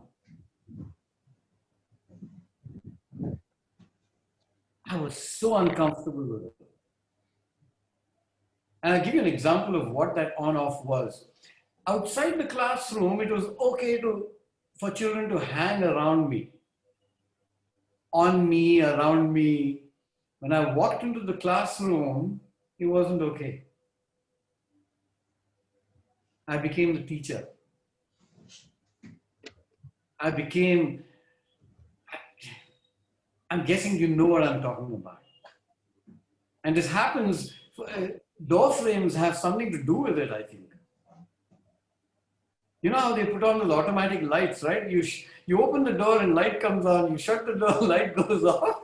One of those sensors. And every door frame seems to be one of those switch on, switch off lights. It made me immensely uncomfortable for a long time, for a long time. So as teachers, we teach the way we were taught. As parents, we treat our children the way we were treated. We have no idea why. And as managers, we manage the way we were managed. And one of the reasons is that's the only experience we have of either being managed or parented or taught. And somewhere we've got to move away from that paradigm and say that it's okay and it's justifiable. Because damn it, we are different from our teachers, from our parents, from our managers. We are different people. We've got to be able to bring what's true for us into the spaces that we walk into. So, here's something to put on your t-shirt. Consciously, we teach what we know. Unconsciously, we teach who we are.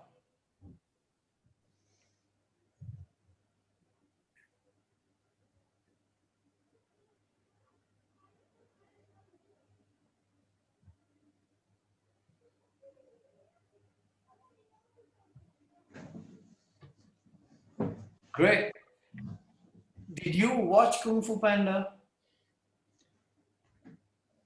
Again. Vishwas, I have a question. before you continue. Okay, Anushi. Yeah. So you were saying that we learn from our experience and then we pass it on, right? And of course, that's what we do most of the time. But what if we have had a negative experience and we want to change that? Say, like, from parenting or even being managed. If we were managed in a certain way and we don't want like others to go through that, so we are doing exactly opposite of that, right? And we may not know how to do the reverse, mechanism, but we still try to do that. So how does that fit into what you were saying? Well, you're still not coming from who you are. You're still coming from what you don't want to do. Or what you don't want to see happen. But like you could become who you are because of those experiences. So you know that, okay, I'm not this person. Or, say I want to Then stop being that bring up person. my kids. Then stop being that person. Yeah. Yeah. It's kind of philosophic in some ways, right? Yeah. I mean, what? If I was beaten, I won't beat, but is that it? Probably not. You can beat somebody with your tongue. You can beat somebody with a look. But if you went to a different place and said, hey, that beating did this to me. And the issue is not, I don't want to do that, but what is it that I want to do? I think that's a different question. Otherwise, we'll see it only as a black and white. Not doing this doesn't mean, okay, I got beaten in the class, great. So me not beating somebody in the classroom is an achievement?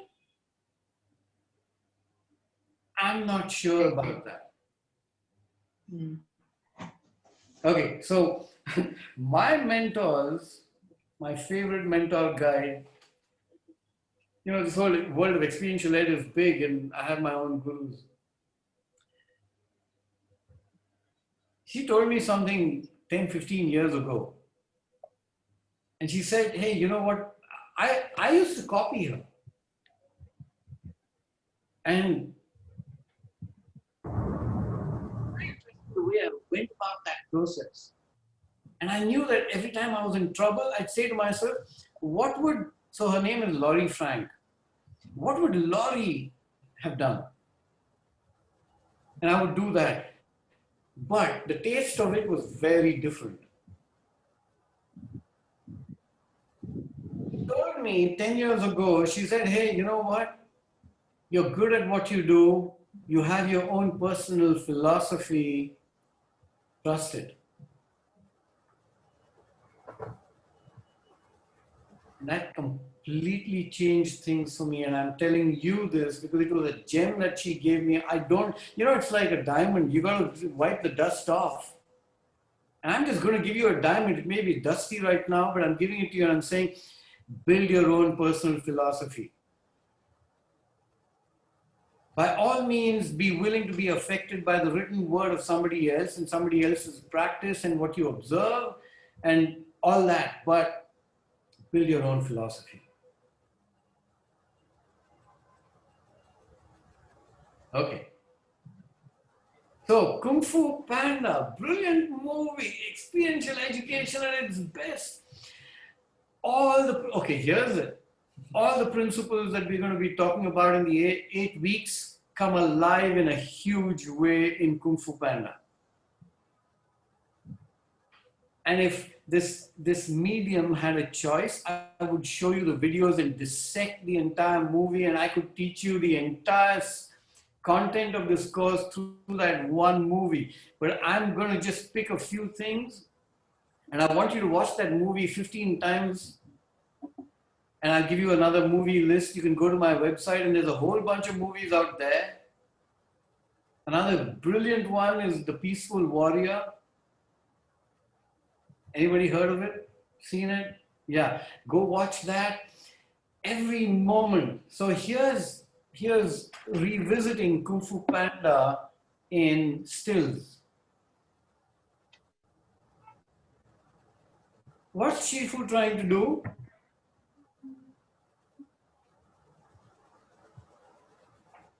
Trying to convince.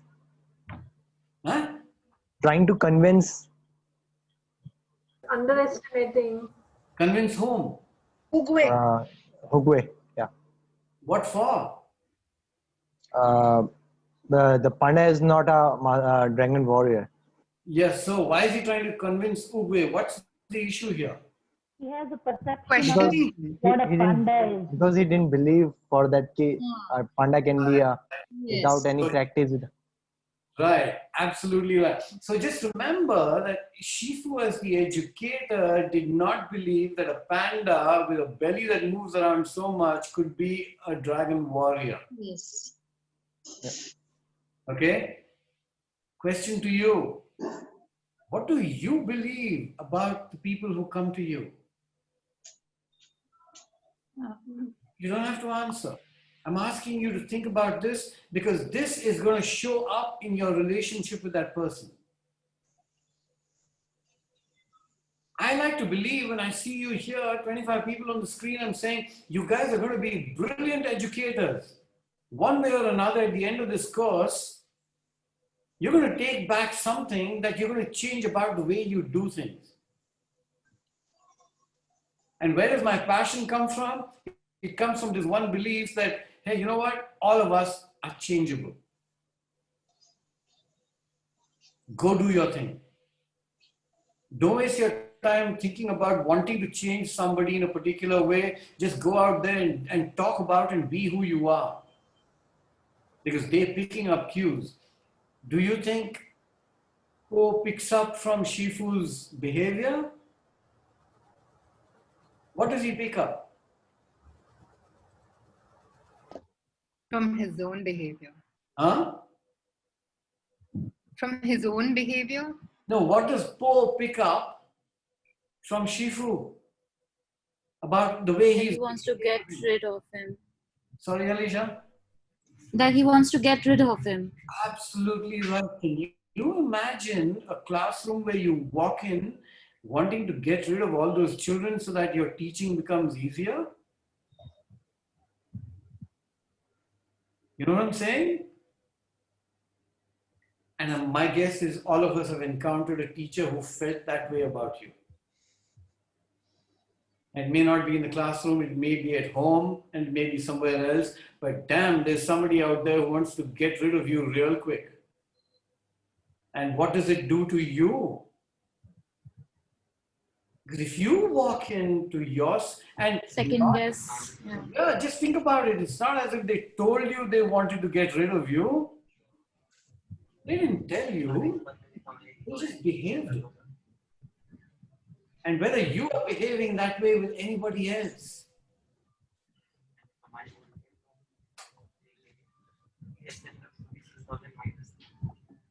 Every child, every person, every adult who walks into your classroom comes with their own destiny and desire. They come with their own agendas to your classroom.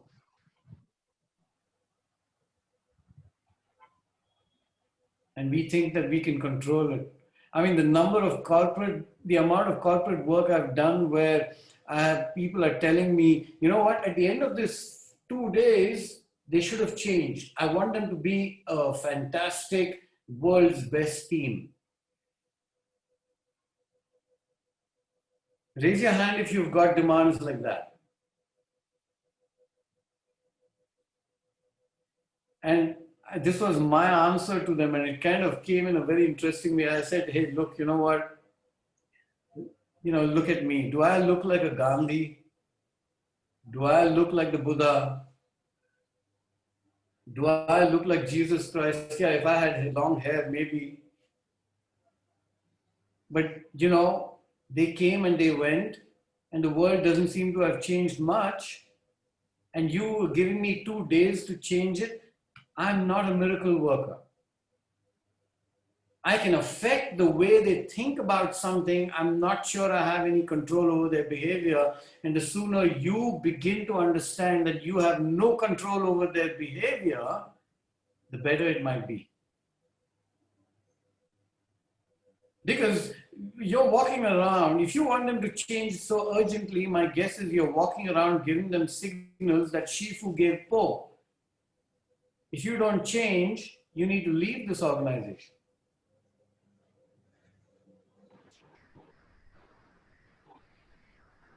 And we walk around with this illusion of control that I can change somebody.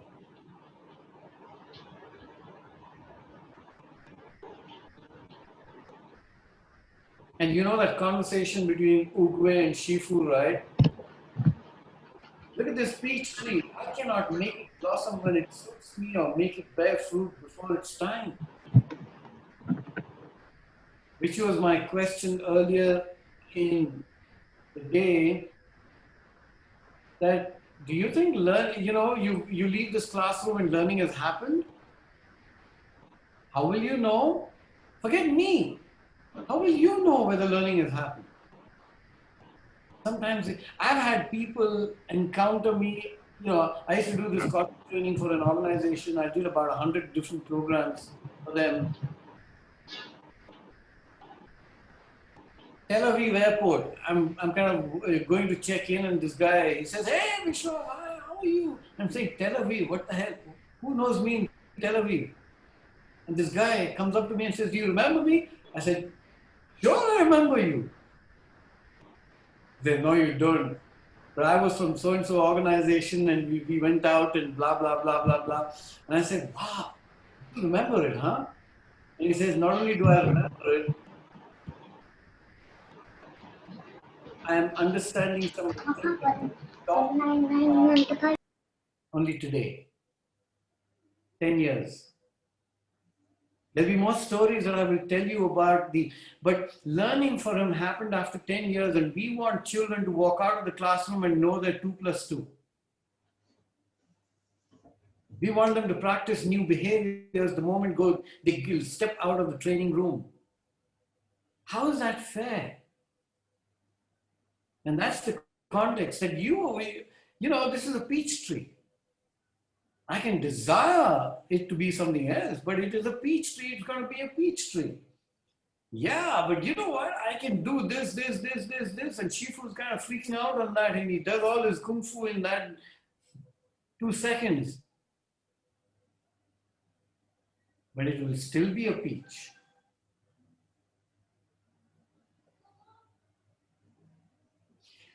Don't ever forget that everybody who walks into your space, into your life, they come with their own agendas, their own desires. And 99% of the time, we don't even know what they are. So it makes sense for us to pay a little more attention to our students rather than our agenda. Let's find out a little about them.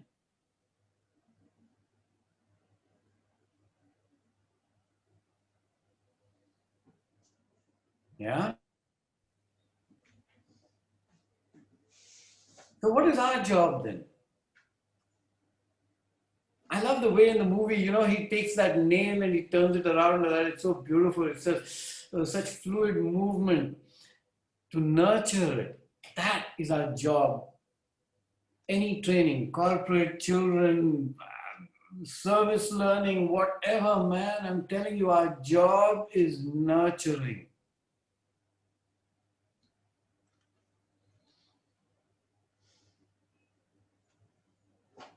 That's why you are here. Sorry.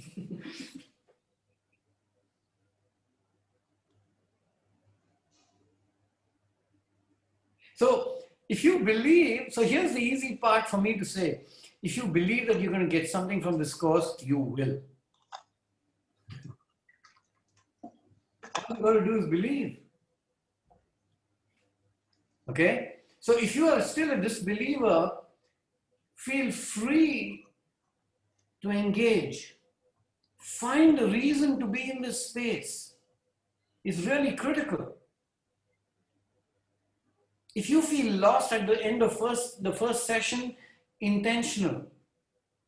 In fact, I'm going to give you 3 sessions to find your rail. Don't worry about it, it'll happen. Okay? So, if you feel kind of upset at the end of this session,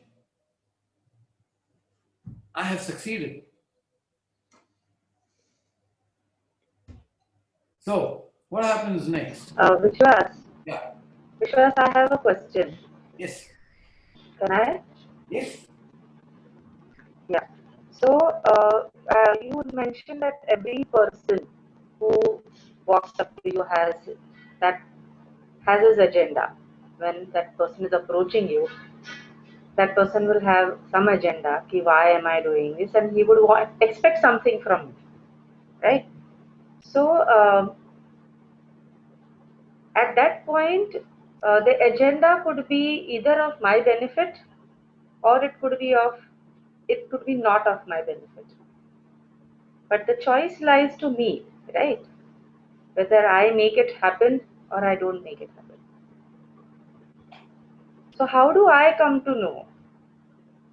How do I find out whether that agenda is for me, or it's for my good, or it's not for my good? You don't.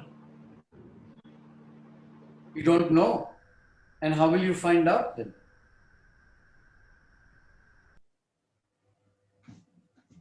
But at times, in your profession, you come across people who do come to you, who do approach you with their own agendas, and you are pressurized, you are forced to do things which are not actually your agenda.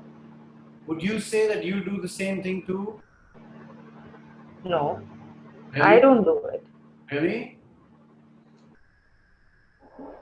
Yeah. Here's what I'm going to propose. The next week following this session,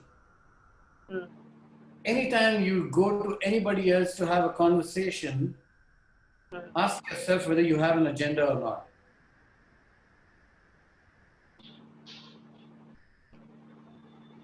It's not a personal agenda. Oh, really? Maybe agenda which is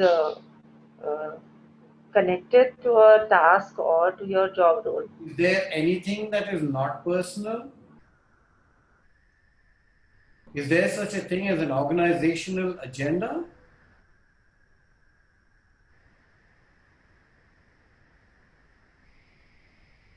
People do the work.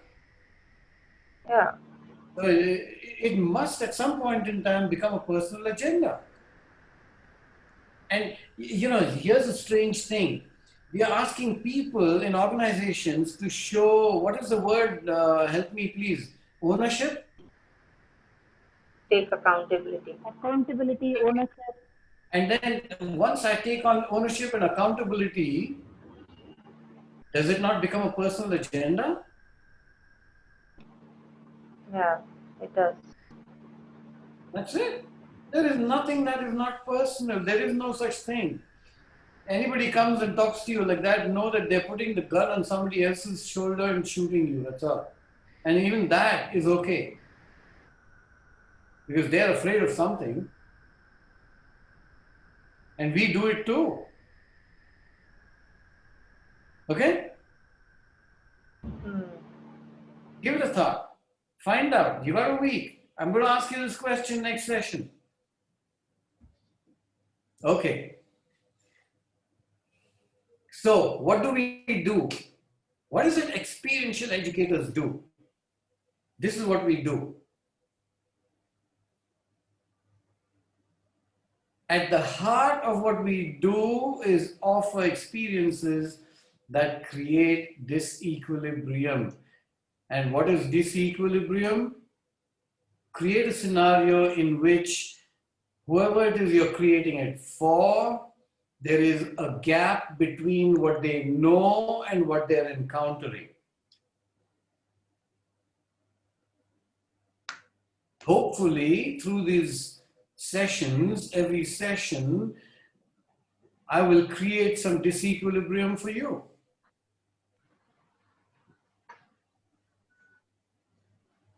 So when Alvin said, hey, embrace discomfort, it's okay.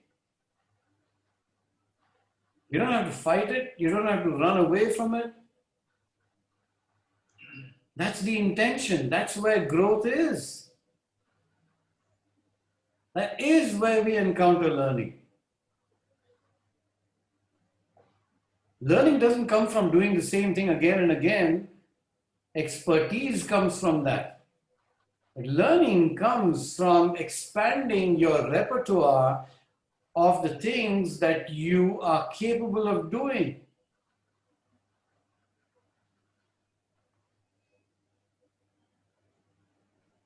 And how do you do that? Explore. So Sapna, next time somebody comes to you and you suspect that they have what you call a personal agenda, get into an inquiry mode. Ask them, what is it you want from this? Before you make your mind that it's personal or organizational, ask them, what is it you want from this?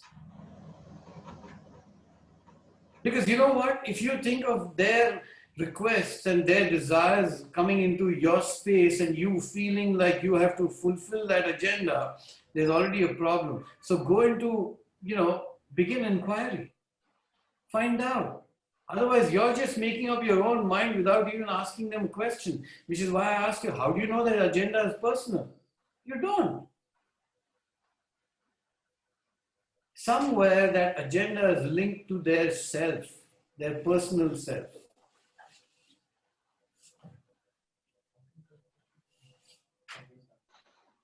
Okay, so we're going to be a learning community over the next 8 weeks. We've got some time today. Hey, you know what? Here's a promise. Time is going to extend by at least half an hour. I warned you on the website. I've done everything.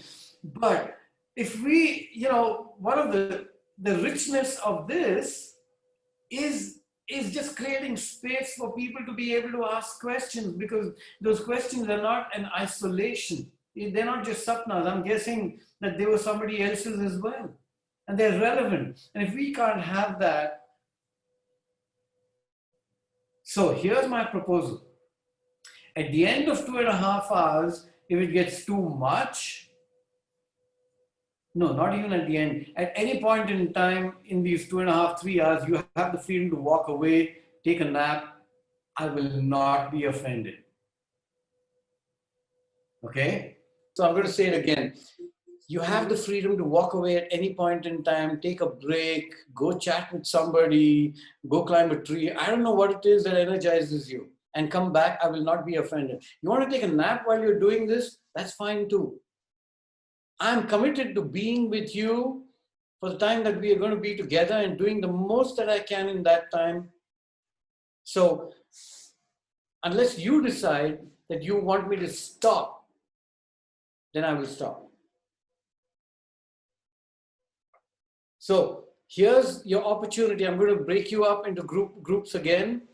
Have a chat. Each group, can you come up with that? Yeah. Can you read the screen?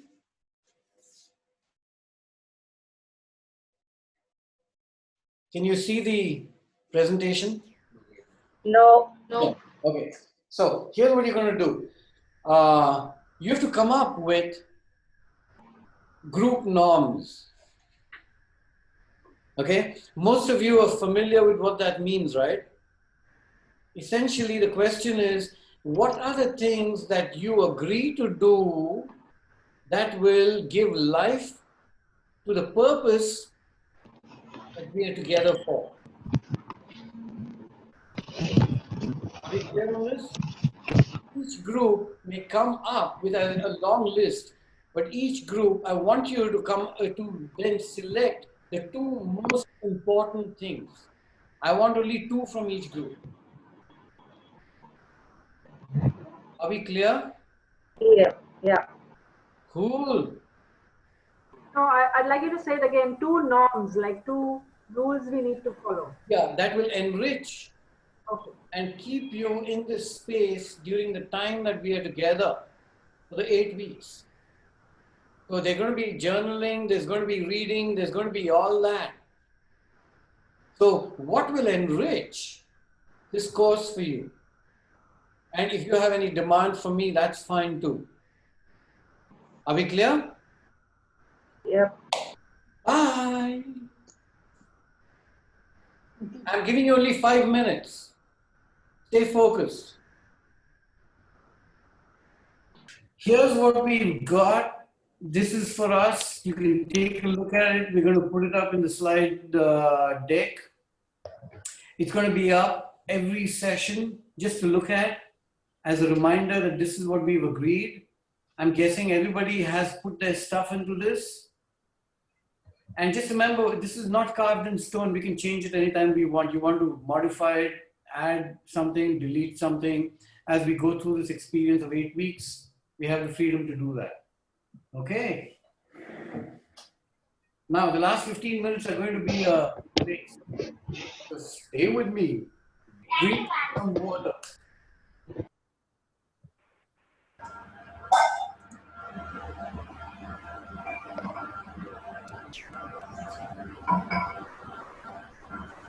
Revision time. Every time it glitches, revision time. Yay! We're going to be, we'll figure this one out.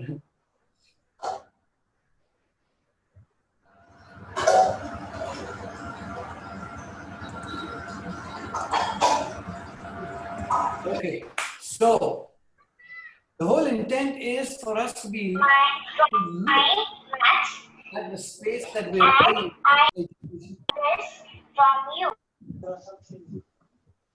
This education space that we're in, looking at it with new eyes. Okay? Real activities. And I can't do that for you. You're the only one who can do this. Okay. No, we won't do the link here. So here is, okay, I'm going to quickly ask you this question. What is adventure to you? Exploration. Sorry? Going into new new territory. New territory, exploration. A thrilling experience. Sorry? A thrilling experience. Thrilling experience. Taking risks. Sorry? Taking risks. Taking risks. Challenging our own beliefs. Challenging your own beliefs. Okay, great. So, and what is, let's call it schooling for now, not education. What is schooling? Knowledge Norms of right and wrong. Right and wrong. Knowledge transfer. Knowledge transfer. What does that mean, Bala? Knowledge transfer? It's basically passing on information. An SME stands in front is one-way communication, one way of I'm imparting just that. Land. Schooling means to certain way. Certain way. Look at it in a certain way. Okay. Normally I would have taken this conversation a little longer, but I'm going to cut it short a bit and just give you some stuff. This is knowledge transfer, one way only. But I'm guessing you would have come up with this. You're all bright people anyway. You would have come up with this. These are the definitions. Okay? Now, here's the thing. A lot of my exploration began when I said, why can't, so I come from adventure. No, do I? No, I come from education into adventure and then I kind of bounce both ways. So classroom and then the outdoors and adventure and trekking and climbing and blah, blah, blah, all that stuff. And then I said, wow, what if I could bring what adventure creates into the classroom? And how can we make transfer of, what was that, Bala? Information transfer of information, how can we make that more adventurous? Does that make sense? Great. So here, when I ask people what are their definitions, this is what they come up with.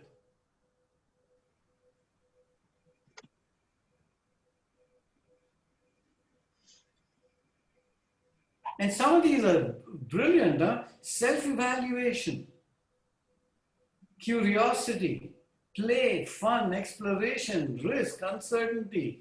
Success is not a fixed place. What's the fixed place in education?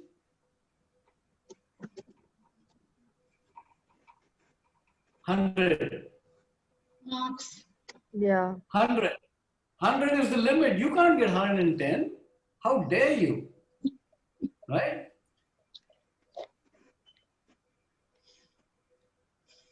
And I think a lot of my work, so some of your questions earlier on, how did you get into the space? I think this was it.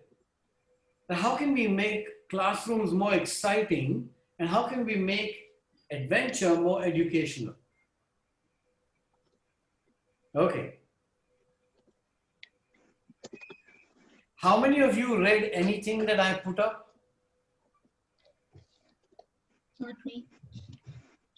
Some of you even started asking me questions. Print is no good, man. Starting to Have you put up something? Okay, so here's what's going to happen. I'm warning you. I'm going to hit you with it. Alvin's already talked about it.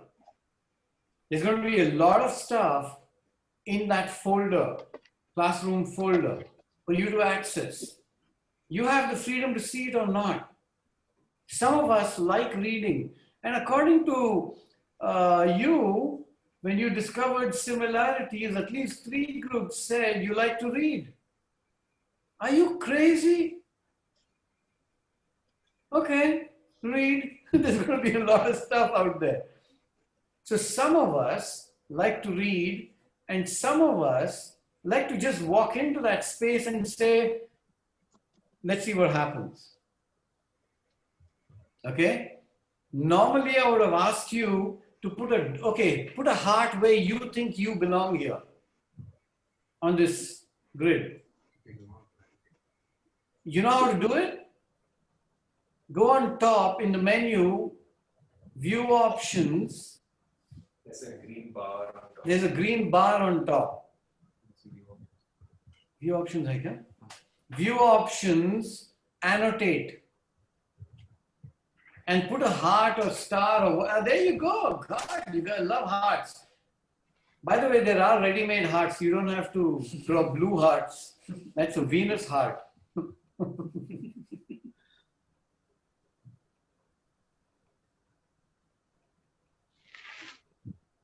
Keep this on, right? Yeah. I can't see the annotate option here. Somebody help. Okay. No, because I have logged in from the browser. I don't know. This is not showing me any annotate option here. From the browser, it may not work. Yeah. Okay. I tell you what, learn about this at some point. We're going to be using a lot of this annotate stuff. Okay. Okay. No, Give it then I'll about 10 have... seconds.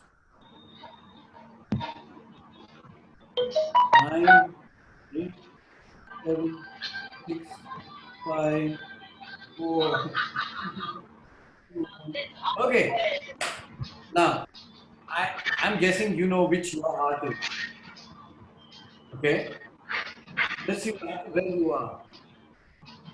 By and large, and now why are we doing this? For you to find out how you learn, okay? What your motivation is, and whether you just walk in and say, "Acha, देखेंगे जो होता है होने दो." Sapna, I think you're gonna have to mute yourself. Yeah, thank you. So, if something happens, theek hai, nahi hua, it's okay. So I'm just going to talk about oh wow. Somebody loves those hearts, man. Okay, let's find out how emergent you are. The description doesn't come in. Okay. These are the descriptions. Oh, you lost the hearts. Can come back once you.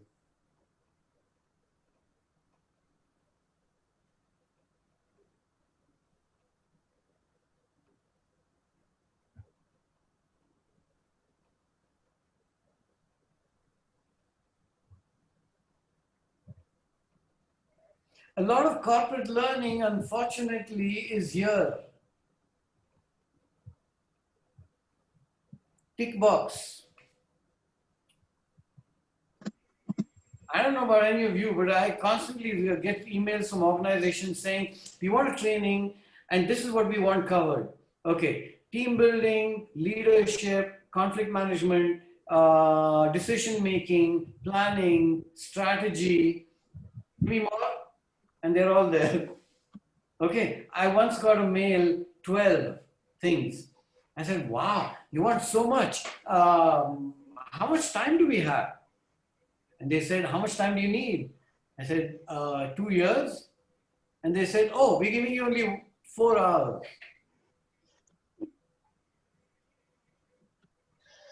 Those of you in corporates know what I'm talking about.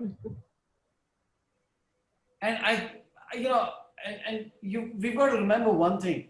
When we leave this classroom, our job is to educate those people that come under the impression that 12 things can actually be covered in 4 hours. I think we've got a huge responsibility. Our responsibility is to educate. And God forbid, the person who calls me and asks me to do this in the past 10 years, I have at least a 1-hour class with them. Because I'm saying, hey, do you know why you're doing this, blah, blah, blah, and then I launch into this educating phase. I think we have a responsibility. When there's a new kid on the block in the HR section whose job it is to get something done and they don't understand it, our job is to educate them. Okay, great. Now, why are we doing this? Your classroom also has these types. There are people who are just going to come there and say, "Arey, why are you sitting in this classroom? My boss told me." Oh, that's a good reason.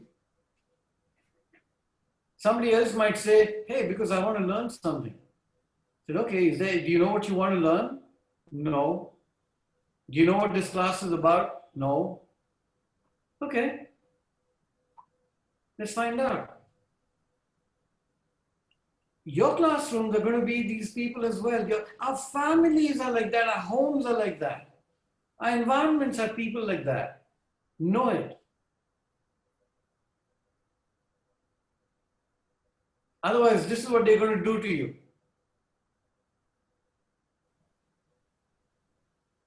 Okay. So here are some approaches that you could try out. You already know this. Okay, here's my disclaimer. You actually know everything that there is to know that I'm going to cover in 8 weeks. You just don't know that you know a lot. I'm going to give you only the jargon and to tell you that, somebody's thought about this already and that, yeah, you're right. Your experience is right. Now build your own philosophy. Okay? If you keep telling them, that's what's going to happen.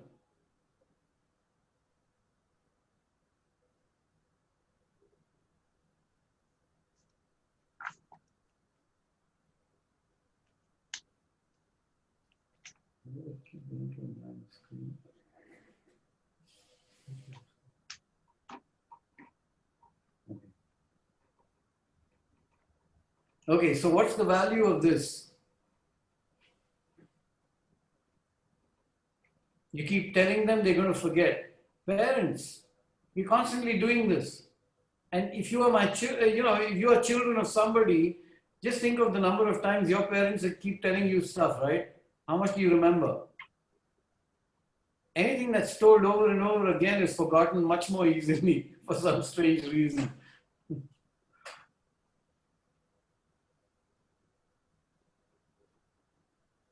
So this is a wonderful way of looking at what we do, and you'll notice that there is a transfer of responsibility for learning from one end to the other. The best classroom is one in which you as an educator does nothing.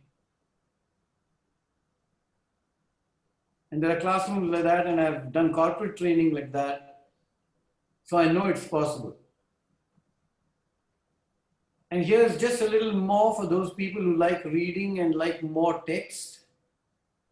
When you do your confirming or questioning, your questioning has 3 pieces to it. You can look at this later, don't worry about it. I need you to know that something like this exists.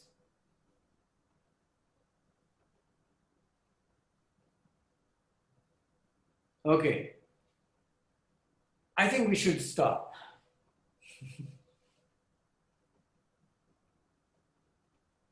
I've hit you enough. But we will do this in the next session. So what we've covered is in that head. Yeah, go ahead, Man. Sorry, Vishwas, can you just put the chat again? What was it? Recall? What were the 3 things on top? Sorry. Recall. Okay.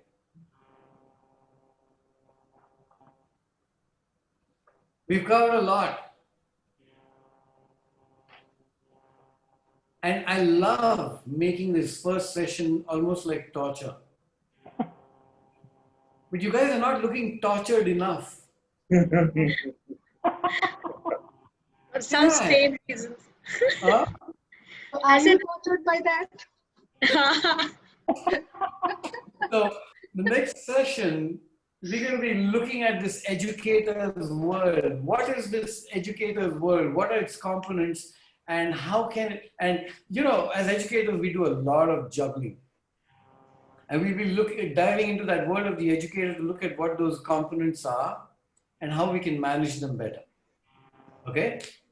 Before we close, comments, what have the past 3 hours been like for you? What do you want more of? What do you want less of? I'd like to hear from you. I really like that build your own personal philosophy. That was really stimulating, and it's getting me to think. Thank you for that, Becky. That was awesome.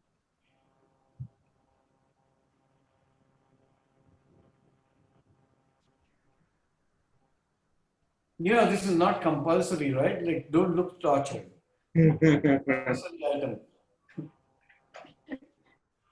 I think it's great because there's a blend of, you know, you sharing a theory, giving us the time to reflect and, you know, process it in groups, and then re-emphasizing the learning, you know, with, you know, stuff. Right. All right. I like the way it's going. Perfect. You've successfully done the disequilibrium. Oh, by the way, this is silent clap, right? If you like somebody's idea and they say something, just you want to celebrate, you celebrate like this. Okay. What times have come.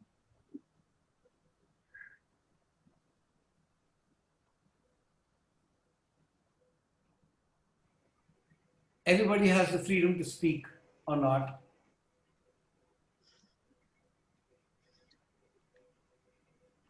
I really like it when we're in this gallery view and we can see everyone's faces during a discussion. I feel like it's really a nice way to connect with everyone, even though we're sitting probably miles and miles away. But it's also nice to see, I can see your face, Vishwas, and I can see everyone, and I can see people nodding and smiling, and I feel like a real discussion is being had online. So I like this view that we have right now. I'm speechless and confused. बोलती बंद कर दी.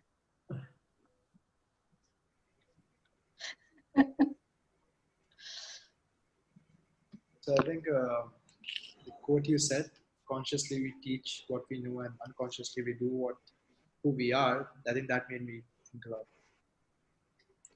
That's actually pretty interesting. That's really, I think I'm gonna think a lot about this and tell you on my reflections. The previous person just stole what I wanted to say.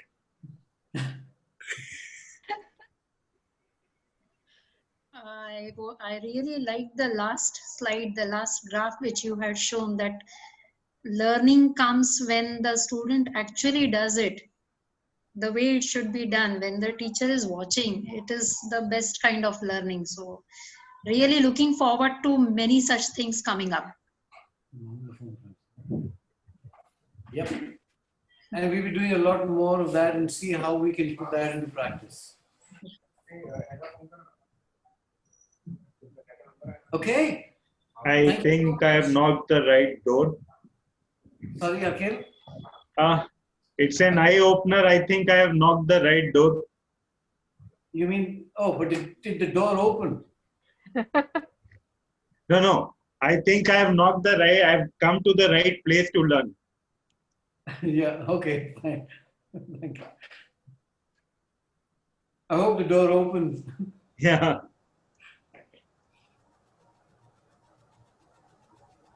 Right, have a great evening. Have a nice weekend. By Monday, Classroom will have a folder of the slides that we've, the content we've covered. It will also have the journal questions. Okay? And the invitation is to, if you've never journaled, do it, try it, suffer it. Some of you will love it. Do something different. If you play your old game again, you'll get the same thing again. Good night. Good night. If anybody wants to chat, I'm around. So. Good night, everyone. Thank you. Good night, Thank you. everyone. Bye all. Bye. Bye. Good night, Bye. everyone. Thank you so much, everyone. Thank you so much, sir.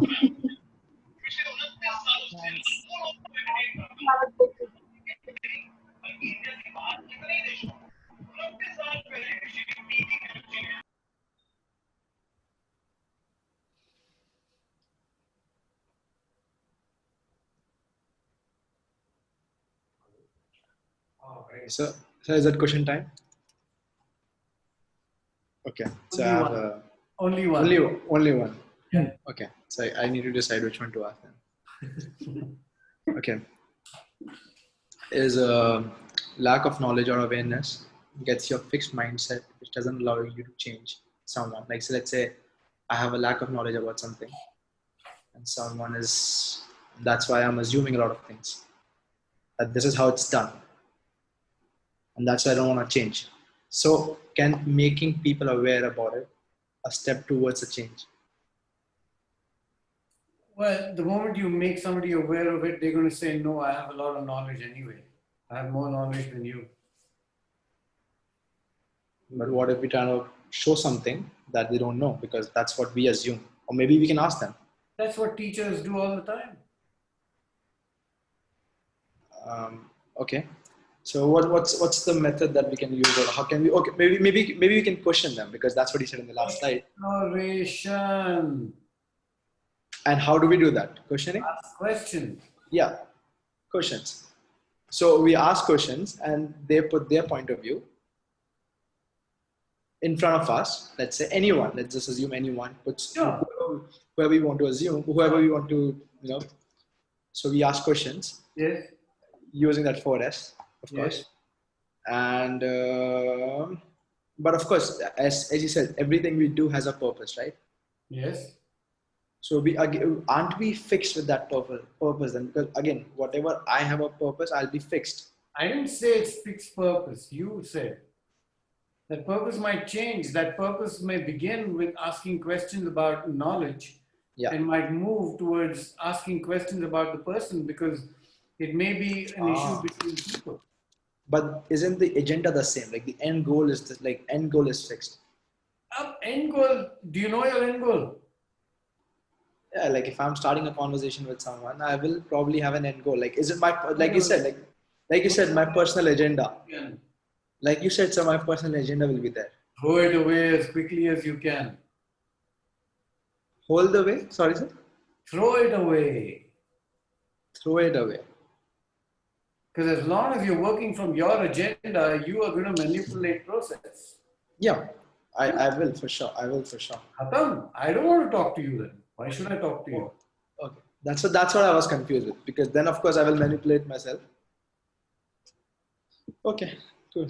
I will try this to let you know how it works. चलो चाय के लिए जाएं. चाय गए. चलिए, good night. Good night. Good night.